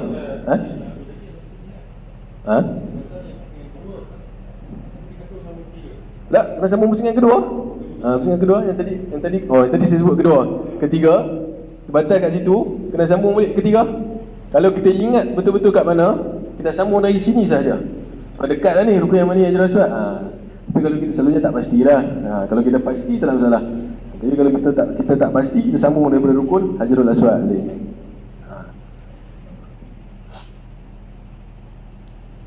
Okay lah. Tetap sama. Kalau contoh kita tawaf nampak taik burung, kita terpijak taik burung, kena ambil wuduk. Tetap sama. Ini bab bersentuhan lelaki dan perempuan saja. Okey. Ada lagi soalan tak tentang tawaf? Ustaz, kita perempuan kita pakai stokin kan. Kalau terpijak taik burung, kita pakai stokin, kita tak bawa stokin ganti, kita perlu basuh saja stokin tu atau macam mana? Yang sama lah. Kita basuh, pastikan tiada bau, warna dan rasa. Kalau kita basuh stoking tu. Kalau lupa bawa lah kan, boleh, tak masalah. Okey. Ada lagi? Kalau ada saya tanya lah. Pendapat ini diguna pakai ketika bermula dari keluar bangunan penginapan, seterusnya hingga ketika dalam Masjid Haram. Okey, jadi kita bagi tahu dah. Tapi kalau keluar angin daripada kubur atau dubur, macam biasa, batal solat, benda yang membatalkan solat, tetap membatalkan tawaf. Bab sentuhan sahaja ada rukhsah. Okey, perhatian. Jemaah hendaklah berhati-hati dengan najis yang terdapat pada selipar yang dibawa masa tawaf, pakaian yang bernajis, taik burung yang jatuh semasa tawaf. Antara tips yang diberikan oleh ni kan Ustaz Samsuri, dia bagi tips. Dia kata kalau boleh telefon pun yang kita pakai casing yang depan belakang tutup tu, casing tu pun kalau boleh jangan bawa. Kalau bawa telefon contoh, jangan bawa casing tu. Sebab kita tak tahu, kadang-kadang casing tu kita letak atas macam-macam tempat. Jadi kita nak pastikan betul-betul suci. Kalau boleh tak payah bawa lah casing tu pun. Bawa handphone lah kalau nak bawa pun. Handphone pun kalau boleh pergi basuh. Tak payah lah kan handphone, tak payah. Casing sahaja. Sama, pakaian yang bernajis, taik burung yang jatuh. Kalau nampak taik burung masa tawaf, elak. Selipar macam mana? Selipar buran beg kan? Buran beg kan? Pihak travel ada sediakan kot? Ada? Saya beg kecil? Ada, insyaAllah. Ada soalan? Ada? Okay, aurat lelaki semasa tawaf antara pusat hingga lutut, sama je solat. Jemaah lelaki hendaklah menutup anggota di bahagian atas tubuhnya sebagai menjaga adab. Ini yang kita buat tadi. Selain pada berintibak, kita tutuplah badan atas tubuh kita untuk menjaga adab. Okay? Berintibak kita buka, buah balik di bawah, selit balik di atas. Intibak hendaklah berada dalam ketika tawaf yang diiringi dengan sa'i sahaja. Berintibak ketika ingin memulakan tawaf sahaja. Ini senang faham maksud dia. Diiringi dengan sa'i, maksud dia buat umrah. Buat umrah ya berintibak. Jangan pergi biasa-biasa pakai apa? Singlet je siap. Lepas tu dia tutup dulu tu, pakai singlet dia siap. Sekali nak senang dia buka lah, tunjuk yang bawah yang kanan singlet tu. Kira dia tak tunjuk, tak payah. Untuk umrah sahaja sunat berintibak. Okey, untuk lelaki lah. Okay, aurat wanita semasa tawaf, berhati-hati dengan perkara tersebut. Bawah dagu, pergelangan tangan, anak rambut di muka dan di kawasan telinga, stoking tebal. Okay, berhati-hati dengan perkara tersebut. Contoh pakai spek kan, pakai spek, anak rambut lah. Takut bila buka spek tu takut kan, takut terkeluar. Jaga elok-elok. Boleh? Ni yang tadi. Okay, ni yang tadi. Contohnya kita pusing, inilah apa, replika Kaabah. Okey, replika Kaabah. Hajarul Aswad di bawah. Dia berdiri gitu di bawah. Okey, bukan gitu, dia ada kaki dia lah. Okey. Yang ini apa? Apa pintu tu? Ini kita panggil ini pintu lah. Pintu Kaabah kan. Ini adalah multazam. Multazam ini tempat mustajab doa. Antara sunnah Nabi SAW, Nabi akan ni tegak badan Multazam berdoa banyak-banyak. Tapi waktu tawaf tak boleh. Tak boleh sentuh Kaabah pun tak boleh. Sentuh kiswah Kaabah pun tak boleh. Jadi lepas dah selesai umrah, mai balik, baru kita nak buat apa pun. Kita nak solat di dalam Hijr Ismail pun boleh. Sebab tu tawaf kita tawaf di luar saja. Kan? Kita tawaf di luar ni saja. Dah selesai tawaf, sa'i semua, habis umrah, baru kita mai balik. Sebab apa? Sebab di Multazam ni tempat mustajab doa, dan Nabi menekapkan badan dia macam tu. Jadi kalau boleh kita ada kelapangan kita buat. Memanglah ramai orang kan, ada kelapangan kita buat. Dalam Hijr Ismail ini selalunya kita akan berkesempatan lah. Dalam Hijr Ismail ini solat 2 rakaat. Kerana dalam Hijr Ismail ini pun tempat mustajab doa. Terutamanya ni, kat sini dia akan ada pancur emas. Terutamanya di bawah pancur emas ini tempat mustajab doa. Okey. Lagi apa lagi? Ni. Dah mulakan daripada sini, rukun Hajarul Aswad kan, kita akan sa'i, kita pusing sampai rukun yang mana kita beristilam bismillahirrahmanirrahim. Sampai di rukun Hajarul Aswad kita beristilam dan kita kucuk. Okey. Ini kiswah Kaabah lah, tak ada apa. Macam mana kita nak dapat pahala seolah-olah kita solat di dalam Kaabah? Kita tak boleh masuk Kaabah. Yang boleh masuk Kaabah ni orang yang kaya yang boleh kan, orang kaya yang berpengaruh yang boleh masuk. Macam mana kita nak masuk di dalam Kaabah, nak dapat pahala macam solat di dalam Kaabah? Siapa tahu? Tak nak? Dah. Hijr Ismail? Betul. Solat di dalam Hijr Ismail. Kerana Hijr Ismail ini sebahagian daripada Kaabah. Solat di dalam Hijr Ismail ni boleh pahala dia sama macam solat di dalam Kaabah. Okey. Saya. Ini yang tadi dekat rukun Hajarul Aswad tu kita akan nampak lampu hijau kat ujung sana lah. Kat ujung sana lampu hijau kita nampak, terus start daripada situ. Pusing. Yang bawah ini adalah, inilah makam Ibrahim. Ini makam Ibrahim. Habis tawaf kita solat belakang makam Ibrahim, kemudian kita minum air Zam-Zam, kita menuju ke Mas'ah. Mas'ah ini tempat sa'i. Boleh nampak Yang paling penting dalam tawaf ni kena banyak sabar. Banyak-banyakkan bersabar dalam tawaf. Sa'i okey lagi, tawaf ni kena banyak sabar. Kadang orang tolak kan, kadang benda orang pijak kaki kita, banyaklah dugaan dia. Jadi banyak-banyak kita minta kepada Allah lah, moga-moga mudah kita punya tawaf. Lepas kita sa'i umrah, kadang ujian lagi, nak masuk dalam Hijr Ismail tak boleh, nak itu ini susah, nak cium Hajarul Aswad pun susah kan. Minta kepada Allah, insya-Allah Allah akan bagi mudah. Sebab benda-benda ini perkara-perkara yang sunat. Perkara yang sunat. Tapi bila kita dah ada di sana, duit pula kumpul punya lama ni, duit kumpul. Di sana tak rebut. Tak syok lah. Tapi janganlah berebut macam orang lain. Kita tunjuk akhlak yang baik di sana kan. Macam mana dengan Hajarul Aswad? Perlu ke saya cium dia Ustaz? Ya. Kan? Orang semua berebut ni sampai dia bertumbuk nak cium Hajarul Aswad. Kan? Okay, Nabi SAW, Sayyidina Umar, sahabat Nabi SAW, Sayyidina Umar radhiyallahu kata apa? Dia pergi kat batu tu, dia kata dekat Hajarul Aswad, innaka hajar, sesungguhnya hang ni batu. Dia kata, engkau ini hanya batu. Laula ra'aitu Rasulullah sallallahu alaihi wasallam qabbalak ma qabbaltuk. Kalau aku tak tengok, aku tak lihat Rasulullah mengucup engkau, aku tidak akan mengucup engkau. Jadi kita mencium Hajarul Aswad ini kerana Rasulullah buat, bukan kerana mereka buat, kan? Sekiranya kita tidak berkesempatan, orang ramai kita pun tak larat, letih sebagainya, tak apa, tidak mengapa. Sebab Nabi SAW bila dia boleh cium, dia cium. Bila dia tak boleh cium, Nabi akan letak dengan tongkat dah, ketuk dengan tongkat dah. Bila Nabi tak mampu buat macam tu, baru Nabi angkat tangan beristilam. Jadi kita hari ni pun kita buat sunnah Nabi juga.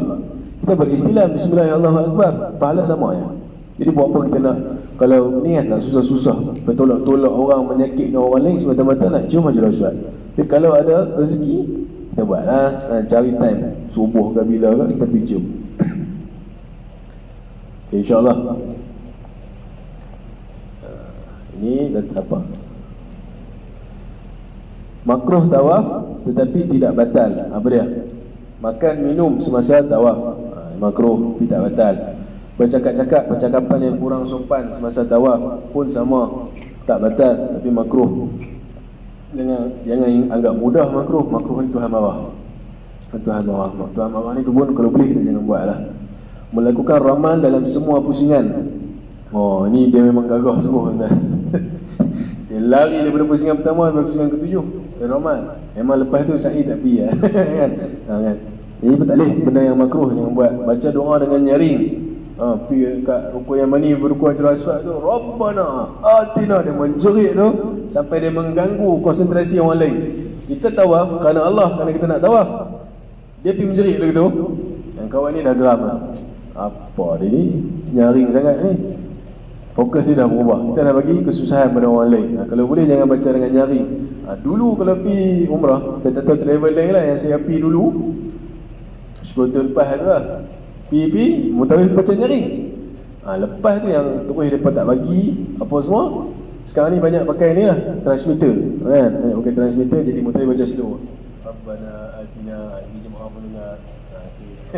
Dulu mau menjerit semua kan. Okey, tak boleh. Bercakap menggunakan telefon bimbit. Ini pun sama. Ni banyak ni. Bapak Arab, bapak Pakistan. Dia pun suka bercakap menggunakan telefon bimbit. Bukan kita, ni benda ni berlaku. Esok pergi di sana macam-macam. Memang tak pernah pergi kan, macam-macam. Saya pernah tengok Pak Arab ni dia cakap dengan telefon, dia tahu lah. Seorang Turki kot main bagi siku tu kan.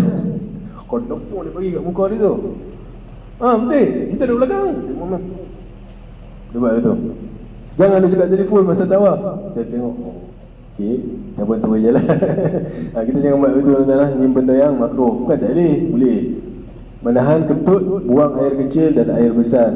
Kalau sangat-sangat tak tahan lah, pipi, kentut je tak apa. Lepas tu ambil wuduk lain kan. Jangan tahan-tahan lah. Takut lagi kita main was-was, kita main macam-macam. Kalau boleh kita jangan tahan-tahan lah. Selesaikan apa yang betul, kemudian kita sambung sahaja tawaf.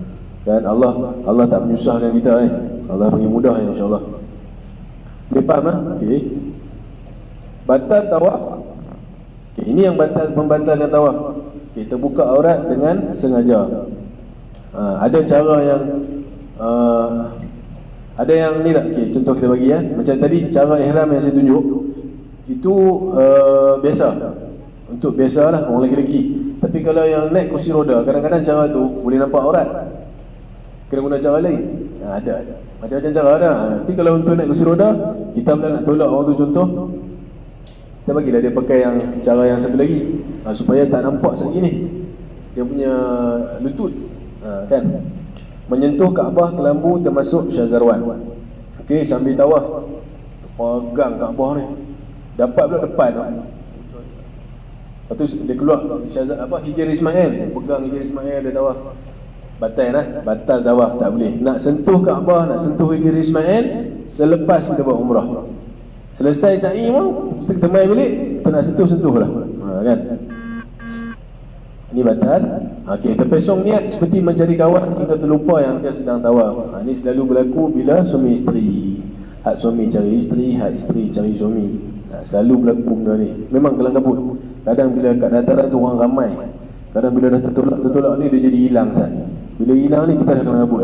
Bila kelang kabut, niat kita dah takut terpesong. Fokus kita terpesong. Mana isteri aku ni kan. Kita mula nak cari dia. Takut berkali-kali ni pula, lagi lari. Macam-macam benda boleh berlaku kan. Paling penting tawaf ni kerana nak tawaf kerana Allah. Bila terpesong niat tu, takut batal tawaf kita. Okey. Menyentuh memasuki Hijr Ismail tadi dah sebut dah. Tidak yakin 7 pusingan tanpa menambah 1 pusingan untuk meyakinkan. Sila tambah 1 pusingan jika ragu-ragu sama ada telah cukup 7 ataupun tidak. Boleh faham tak ni? Dia macam solat yang saya sebut tadi.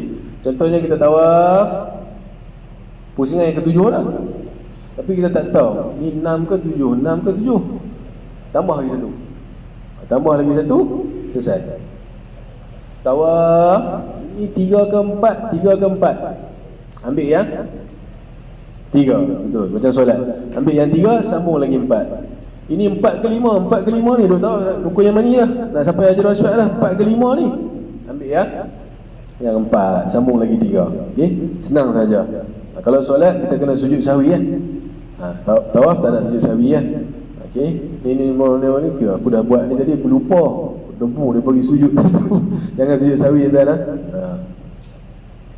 Belum cukup 7 pusingan, terus sa'i, terus tahlul, sebab dia takut tinggal dengan mutawif, takut tinggal dengan isteri, anak-anak, kawan-kawan dia semua. Tak boleh, terus batal tawaf. Tawaf kena cukup 7 pusingan, kan? Mengelilingi Kaabah sebanyak 7 pusingan, itu maksud dah. Tak cukup 7, memang tak sah tu. Kita punya tawaf, batal tawaf kita. Umrah pun tak sah. Okey. Baik, kita terus. Ada soalan ke tentang pembatalan batal tawaf ni? Kau nak tanya? Ada soalan tak? Tak ada soalan. Ada soalan apa? Kena? Elakkan lah. Elakkan lah. Kalau terkena terus bagi tak wangi kalau boleh. Dia macam kita masuk kedai minyak wangi. Dia macam kita masuk kedai minyak wangi, kita berwangi. Tapi kalau boleh jangan bagi kena minyak wangi tu lah. Dan betul, kalau lagi bagus jangan masuk lah. Bersama kat macam abang tadi, kalau terkena tak apa, lepas tu terus cuba untuk buang. Tapi kalau sengat kata terkena dengan banyak, tak boleh. Memang ada juga tu kata masa dalam ihram, kedai-kedai minyak wangi pun tak payah masuk lagi. Lepas tu 1,000 masuk kedai minyak wangi ke apa ni, tak payah masuk lagi. Okay, ada lagi tak soalan? Batal tawaf. Tak ada. Oi, hebat ni. Alhamdulillah, kita ke-11 tadi dah. Tak lama. Okey, kaedah sambung jika batal tawaf. Kita dah cerita dah tadi yang ni. Afdal kita buat pusingan yang terbatal dan kita bermula di rukun Hajarul Aswad. Cabang ni tanya tadi, kan? Afdal ni maksudnya lebih baik. Sebab apa? Kadang-kadang kita tak tahu exact location kita duduk kat mana. Kat sini, kat mana kita duduk tadi? Aku duduk kat mana tadi? Sambung dah rukun Hajarul Aswad balik. Main mula balik, buat balik pusingan yang kedua, yang ketiga, yang keempat tadi. Okey. Tawaf sa'i dengan cara menyorong kerusi roda. Jemaah yang disorong dan yang menyorong dikira mendapat pusingan tawaf sa'i. Hukum ini berbeza dengan tawaf sa'i secara mendukung. Hanya dikira seorang sahaja yang terhasil. Okey. Kita dukung anak kita yang belum mumayyiz. Kita dukung dia, dapat untuk kita dulu. Walaupun kita niat untuk dia, dapat untuk kita dulu. Dia tak dapat lagi. Lepas tu kalau kita nak buat, baru dapat untuk dia. Tapi kalau kursi roda, dua-dua orang dapat. Sama, mumayyiz atau tidak mumayyiz sama. Kalau kita dukung, kita dapat dulu. Dia tak dapat lagi. Okey dah. Lah ni kalau kursi roda selalu naik atas, dekat 2, dekat 3. Ada skuter, boleh naik skuter. Untuk tawaf, untuk sa'i, seorang RM50. Ada kira seorang RM50. Kalau 2 orang 200, kan? Ada kalau 2 orang 100. Itu untuk tawaf ya. Kalau tawaf dengan sa'i 200. Ambil skuter tu terus untuk tawaf dengan sa'i, terus bayar 200, naik 2 orang terus. Ada laluan dia semua siap. Okey. Tawaf sa'i ni jauh. Kalau jalan kaki jauh. Tapi bila naik skuter dalam 40 minit, 50 minit boleh selesai. Bawa pula dia kat skuter tu, dia ada arnab dengan kuah-kuah. Kita pilih arnab. Bawa laju rempit tu. Habis yang cepat dah sampai. Cepat habis. Pilih kuah-kuah, dia relax lah. Relax. Sing naik skuter.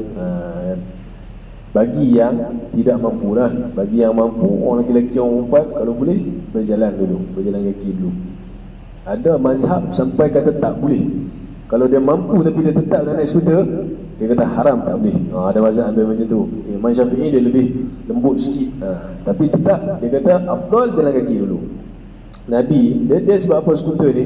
Sebab Nabi SAW pernah naik unta, pernah tawaf naik unta. Jadi sama lah, naik motor kan, naik skuter kan, skuter elektrik. Andon panggil skuter elektrik. Apa motor elektrik dia panggil. Okay, baik. Maksud sa'i, berjalan ulang-alik antara Bukit Safa dan Bukit Marwah menurut syarat-syaratnya. Okey. Ni kita boleh buat lagi ni contoh sa'i ya. Okey. Rukun umrah juga. Okey, dah niat tadi, dah bertawaf. Ni sekarang kita sa'i. Rukun umrah yang ketiga, berjalan di antara Bukit Safa dan Marwah dengan menurut syarat-syarat dia. Okey, apa syarat dia? Syarat dia, kita mula dengan Safa, kita berakhir di Bukit Safa. Marwah ni bukit kan? Kita bermula di Bukit Safa, kita berakhir di Bukit Marwah. Cukup 7 kali dengan yakin. Okey, daripada Safa ke Marwah kira sekali. Marwah ke Safa kira 2. Okey, bukan pi mai balik 1. Tu Olimpik kan. Bukan tu Olimpik. Ni pi kira 1 dah. Balik kira 2, 3, 4, 5, 6, 7 berakhir di Marwah. Ini buat 7 stop dah di Safa. 7 ni duk kira tadi. Dah. Berakhir mesti berakhir di Marwah. Jadi sa'i ni lebih mudah lah sebenarnya. Hendaklah sampai ke penghujung tempat sa'i di kaki Bukit Safa dan di kaki Bukit Marwah. Okey, ada papan tanda kat situ, ada sign. Hendaklah sa'i di Batul Wadi, iaitu tempat sa'i yang termaklum pada masa kini, dilakukan selepas selesai tawaf. Okey. Apa kita serta sa'i contoh Tengok ada tidak. Okey, sa'i senang tuan. Yang tadi permulaan tadi kita sebut ada ramal. Ramal ni berlari-lari anak dan ada itibak kan. Jadi waktu umrah kita sa'i. Contoh ni Safa, sana Marwah kan. Sambil depan ni sudah lah. Jadi kita jalan daripada Safa menuju ke Marwah. Total dia lebih kurang daripada Safa ni kita buat 7 kali, lebih kurang 4.2 km. Jadi tak jauh lah, dekat saja. 4.2 km jalan lagi. Bila kita nak beritibak, 3 pusingan yang pertama. 3 yang pertama awal tu kita masuk, kita mau naik, kita tunjuk bawah kanan, kita jalan. Bila kita nak ramal, macam tawaf, permulaan tu kita lari lah. Sa'i tak, kita jalan dulu. Kita jalan contoh sampai sini, dia tak ada dekat ni lah, dia jauh. Sampai sini nampak lampu hijau. Dia akan ada lampu hijau, waktu itu kita ramal, kita lari-lari anak. Sampai lampu hijau yang seterusnya kita berhenti. Kita jalan balik. Boleh? Gitu. Ramal ini lampu hijau ke lampu hijau. Okey, kita berhenti, kita jalan balik sampai Marwah. Sampai Marwah, kita baca doa. Kerana di Bukit Safa dan Bukit Marwah adalah tempat mustajab doa. Kita baca doa menghadap ke Kaabah, ke kiblat kan. Okey, sampai Marwah sama juga kira 1 lah. Dah habis baca doa, sambung sama juga. Nampak lampu hijau, ramal lagi sekali. Lari sampai lampu hijau yang kedua ni, berhenti. Jalan sampai Bukit Safa. Menghadap ke Kaabah, baca doa.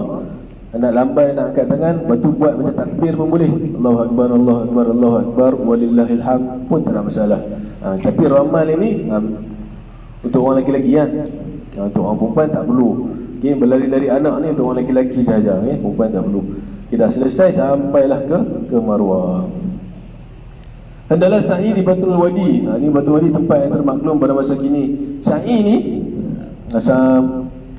dan ni dah umpah tingkat 4 lah. Lebih kurang 4 tingkat tu lah. Dia sampai mana pun, sampai berapa tingkat pun, itulah sa'i, itulah tempat sa'i. Jadi lepas ni katalah ada sampai 100 tingkat, boleh bersa'i. Ulama' dah bersetuju dah atas benda ni. Kan? Sebab sa'i ni dia memang rukun umrah, rukun haji pun memang kita kena buat. Kalau tak buat tak sah kita punya umrah. Dan Allah kata apa? Fas'au fa inna Allah kataba alaikumus sa'ya. Bersa'ilah kamu, lakukan sa'i ini, ingat balik akan Siti Maryam. Fa inna Allah kataba alaikumus sa'ya, kerana Allah telah menulis ke atas kamu, kan, telah menyuruh kamu supaya bersa'i. Jadi bila dia merupakan satu benda yang Allah suruh dah, dia tingkat berapa pun, lagi mana dia di Batul Wadi, itulah tempat sa'i. Tak ada masalah. Dulu 3-4 tahun lepas ramailah orang tanya, boleh ke ni bertingkat-tingkat kita tawaf bersa'i? Boleh, tak ada masalah. Kan tawaf pun sama. Kalau tingkat 1 ramai akan bersesak-sesak juga. Sebab tingkat 1 ni dia lebih kurang lah dengan bawah. Dia lebih kurang besar dia. Kalau yang atas sikit dia yang besar tu. Yang tu yang ramai orang tak mahu. Sebab lagi besar. Kalau rooftop lagi besar. Tapi dia lagi mana kalau tawaf dalam Masjidil Haram tak ada masalah. Sama juga dengan sa'i. Lagi mana kita bersa'i itu di tempat sa'i, tinggi 100 tingkat pun katalah lepas ni, tak ada masalah. Ini syariat Islam. Boleh faham tentang sa'i? Ada soalan tak tentang sa'i? Soalan? Tak ada? Alhamdulillah. Ni kalau macam ni cara 1 jam 2 jam boleh selesai umrah. Okey perhatian, kawasan tempat laluan untuk pengguna kursi roda buat pusingan telah dikira sampai ke bukit. Okey. Ni jemaah yang berhenti minum air Zam-Zam ketika sa'i disyorkan agar melangkah sedikit ke belakang. Undur dari tempat minum sebelum memulakan sambungan sa'i. Boleh faham tak? Di kiri kanan sa'i ni banyak tempat-tempat minum, air Zam-Zam, banyak tempat minum. Jadi kalau letih boleh berhenti minum dulu.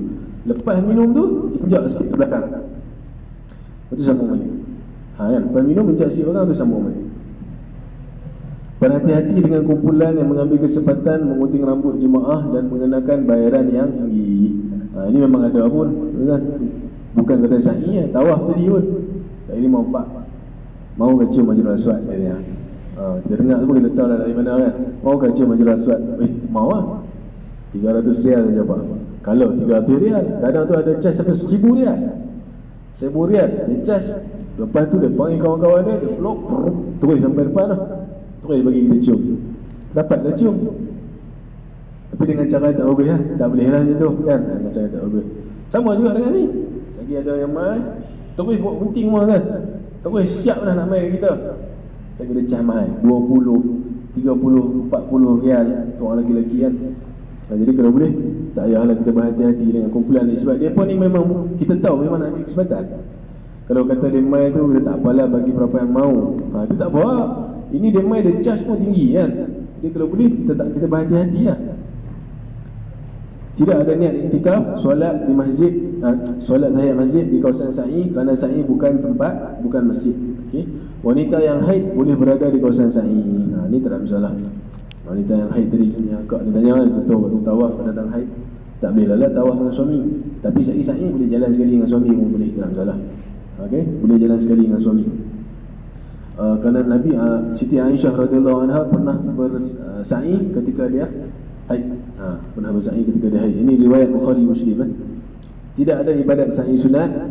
Jemaah perlu peka dengan permulaan dan perakhiran Safa Marwah jika sa'i di bawah tanah. Di bawah tanah.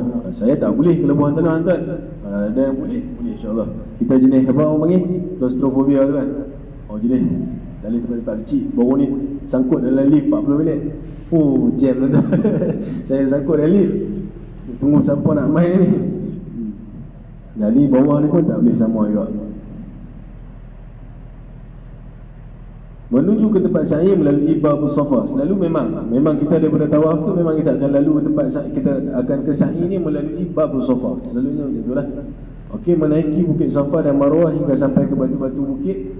Ni tak ada lah. Ini tak ada lah. Ni dulu. Dulu dapat rasa naik atas bukit tu sikit, menghadap ke Kaabah, berdoa. Sekarang tak ada. Membaca zikir dan doa ketika di atas Bukit Safa dan Marwah. Okey, zikir dan doa ketika di atas Bukit Safa dan Marwah yang saya sebut tadi. Dan di antara Safa Marwah ni, apa kita nak sebut? Waktu tu banyak-banyakkan berdoa dan berzikir. Apa pun tak apa. Tak ikut buku panduan pun tak apa. Kan? Berniat sa'i pada permulaan sa'i. Yang ini pun sama. Bila dah niat umrah tadi, tak payah niat sa'i lagi dah. Allah. Tapi daripada tawaf tu, kita nak pergi sa'i, kita niat lah. Aku nak pergi sa'i ni, niat lah tu. Kan, niat lah tu. Aku nak pergi sa'i ni, duduk jalan sa'i 7 kali. Niat lah tu. Kan? Melakukan ramal apabila sampai di kawasan yang bertanda lampu hijau. Macam tadi saya tunjuk demo tu. Nampak lampu hijau tu, start lari. Sampai lampu hijau yang kedua, berhenti, jalan balik. Daripada sana pun sama. Jumpa lampu hijau, lari.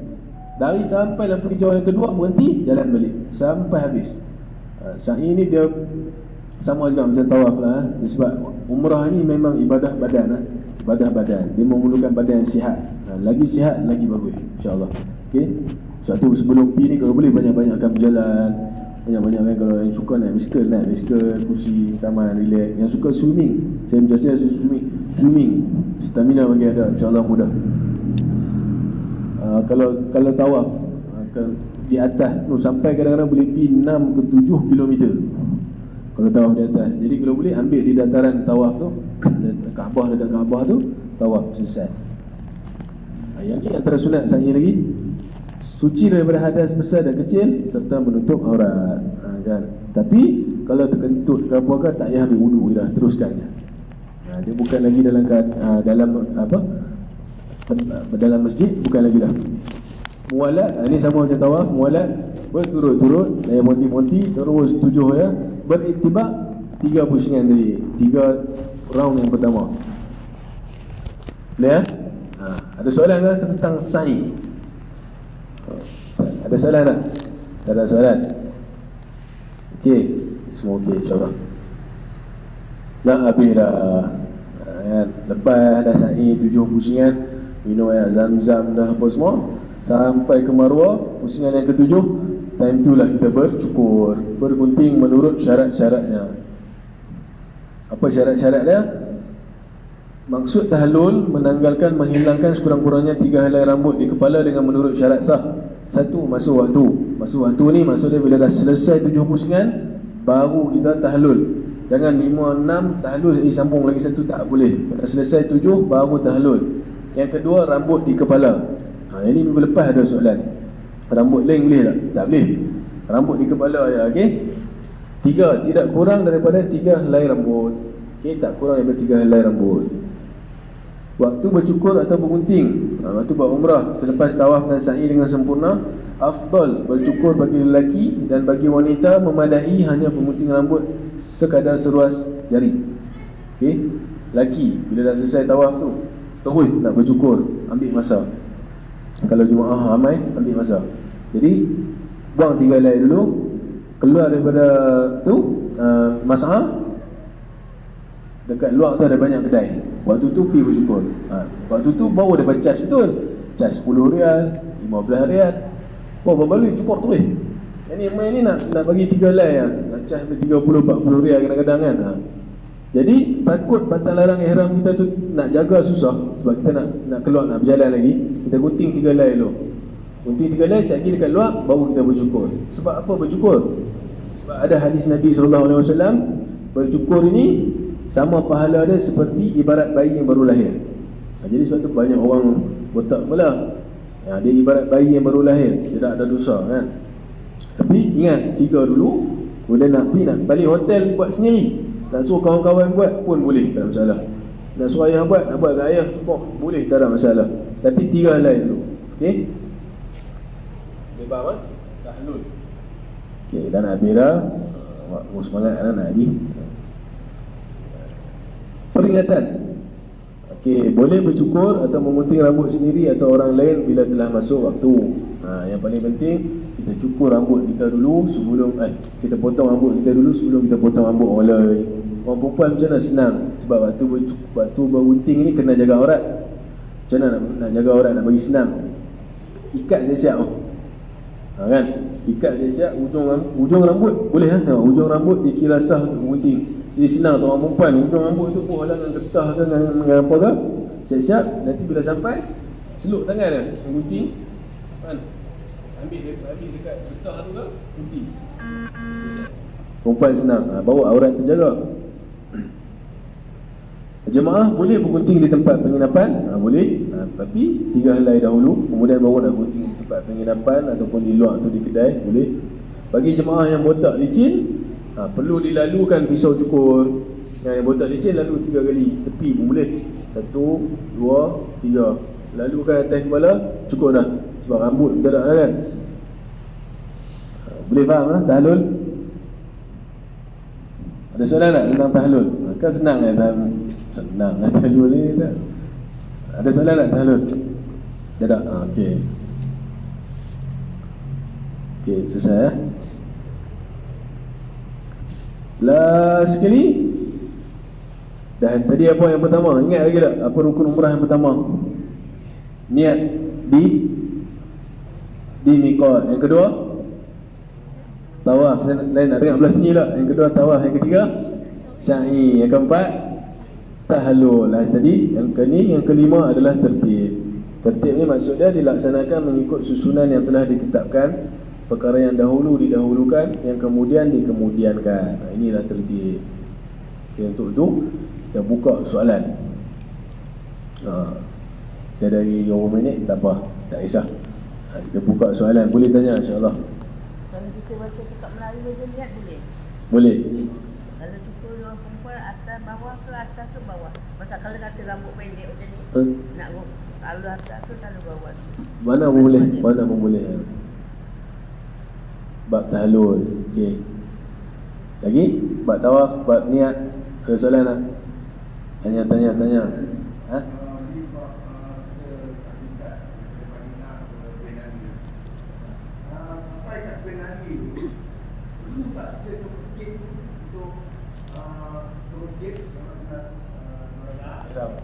ataupun kita tak nak pergi ke masjid, hanya pas berhenti dekat pekarangan Benani ke masjid, kita boleh Cukup dah. Okey, untuk mikot macam abang ni tanya, perlu tak kita ke masjid baru mikot?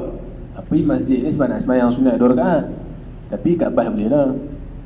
Kat bas boleh dah. Boleh dah. Kalau setakat nak niat, kalau tak mau solat boleh dah.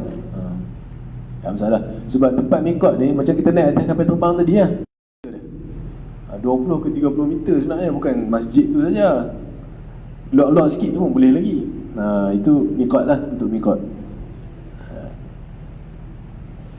Ada soalan ke? Tanya soalan yang mudah nak pergi sana. Ada tak? Tentang tawaf, tentang sa'i tak ada ke? Nak tutup ni? Kalau ada tanya insyaAllah. Tentang apa tadi? Niat bersyarat. Ada yang kurang faham nak niat bersyarat? Yang segan, kalau ada kita tanya ya.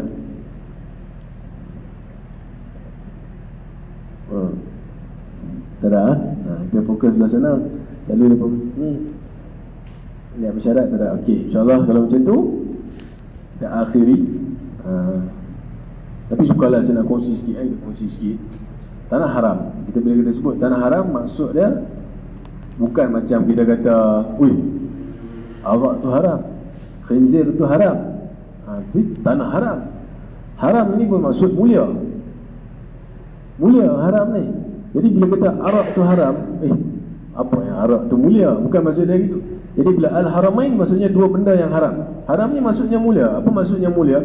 Kerana dia terlindung daripada perkara-perkara yang haram. Jadi dia itu tanah haram lah. Dia terlindung daripada perkara-perkara yang haram. Dia itu mulia. 2 tanah ini, Madinah dan Mekah. Contoh yang tadi kita ambil, arak ni haram. Mana boleh minum buah ni?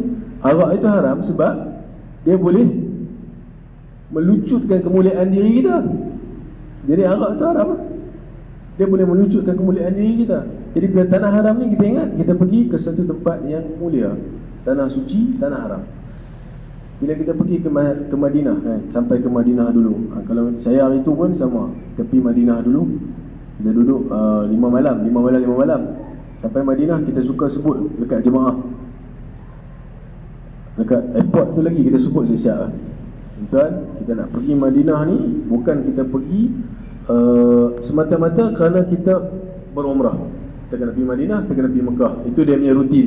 Tak, kita pergi Madinah ni hari ni, kita niatkan dalam diri kita pergi kerana aku ingin menziarahi Nabi SAW. Siapakah Nabi? Makhluk yang paling mulia atas muka bumi, juga di luar daripada sini, paling mulia sekali. Itulah Nabi SAW. Bila sampai, lepas tu kita nak pergi ziarah Rasulullah SAW. Bila nak ziarah ni, kita ada lebih kurang masa. Waktu tu kita bagi masa lebih kurang sejam 2 jam. Nak ziarah ni, saya akan suruh tuan-tuan semua sekali, saat ni nak pergi ziarah ni, pakai pakaian yang paling elok. Pakai minyak wangi yang, kalau bawa minyak wangi yang mahal sekali tu, pakai yang mahal tu. Sebab kita nak pergi menziarah ni Nabi SAW. Walaupun Nabi itu tidak ada, jasadnya sahaja yang tidak ada, tapi sunnah dia semua kita buat. Macam mana cara kita nak menunjukkan kasih dan sayang kita pada Nabi SAW? Itu salah satu cara, dengan memakai wangi-wangian, dengan bercantik-cantik. Bukan kita nak pergi tempat lain, kita nak melawat Nabi SAW. Bila kita pergi, kita sebut apa?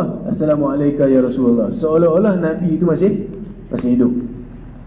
Lepas tu kita sebut lagi, Assalamualaikum ya Habib Allah, wahai kekasih Allah, sejahtera ke atas kamu. Seolah-olah Nabi itu masih hidup. Memanglah Nabi tak hidup lagi dah, tapi seolah-olah Nabi masih hidup. Dan sebenarnya jasad saja yang tidak hidup. Nabi masih hidup kan? Betul tak? Kan? Jasad yang tidak ada. Ini antara sunnah-sunnah Nabi SAW. Nabi kata, man zara qabri wajabat lahu syafaati. Barang siapa yang menziarahi kubur aku, ke atas dia syafaat aku.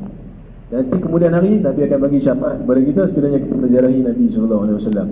Ini bumi Madinah, dan di dalam Al-Quran disebut sebagai Taba. Dan tentu sampai hari ini ada Universiti Taba kat Madinah. Taba, Tayyibah, ini bumi Madinah. Sebelum dia digelar Madinatul Munawwarah, nama dia Taba, nama dia Yathrib. Last sekali Yathrib. Lepas Yasrib, Nabi masuk, Nabi namakan Madinah Al-Munawwarah. Madinah ni maksud dia bahawa Madinah ini tempat. Memang dalam bahasa Arab kita akan tanya kawan kita, aina Madinah tu kah? Kat mana tempat hang? Madinah ni memang maksud dia tempat. Al-Munawwarah maksud dia yang bercahaya. Dia tidak akan jadi tempat yang bercahaya sekiranya tidak ada jasad yang paling mulia atas muka bumi, Nabi SAW. Jadi bila kita pergi, kita niat macam tu dalam diri kita. Rasa feel lah tuan. Bila pergi ziarah Nabi, bagi Assalamualaikum tu boleh menangis. Kalau kita rasa kita pergi setakat, kita pergi nak umrah, nak bagi selesai apa semua, kita tak ada, kurang feel tu. Nanti kalau Mutawif bawa kan, Mutawif akan bagi feel ni, cerita peperangan itu, peperangan ini, pergi kepada Bukit Uhud, cerita bukit ini satu-satunya bukit yang akan ada dalam syurga. Kita akan rasa waktu tu seronok. Baru kita rasa dekat dengan Nabi SAW. Kita buat umrah kerana Allah. Tapi adakah Allah turun mai tunjuk kita? Tak ada. Kekasih Allah menunjukkan pada kita. Nabi buat haji dengan umrah, sahabat tengok, ikut, sahabat buat macam tu boleh. Sebab tu Nabi kata, ibda'u ma abda'u. Kamu mulakan apa yang aku telah mula. Itulah umrah. Sewaktu umrah ni, habis selesai tahallul, Nabi sebut kat sahabat, ini khusus untuk umrah. Ibda'u ma abda'u.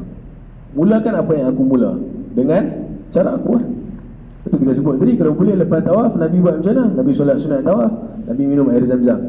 Kita kalau boleh kita buat macam Nabi buat. Kalau melahirkan betul-betul sesak, tak boleh. Nak minum air zam-zam kelang kabut, tak payahlah, tak buatlah.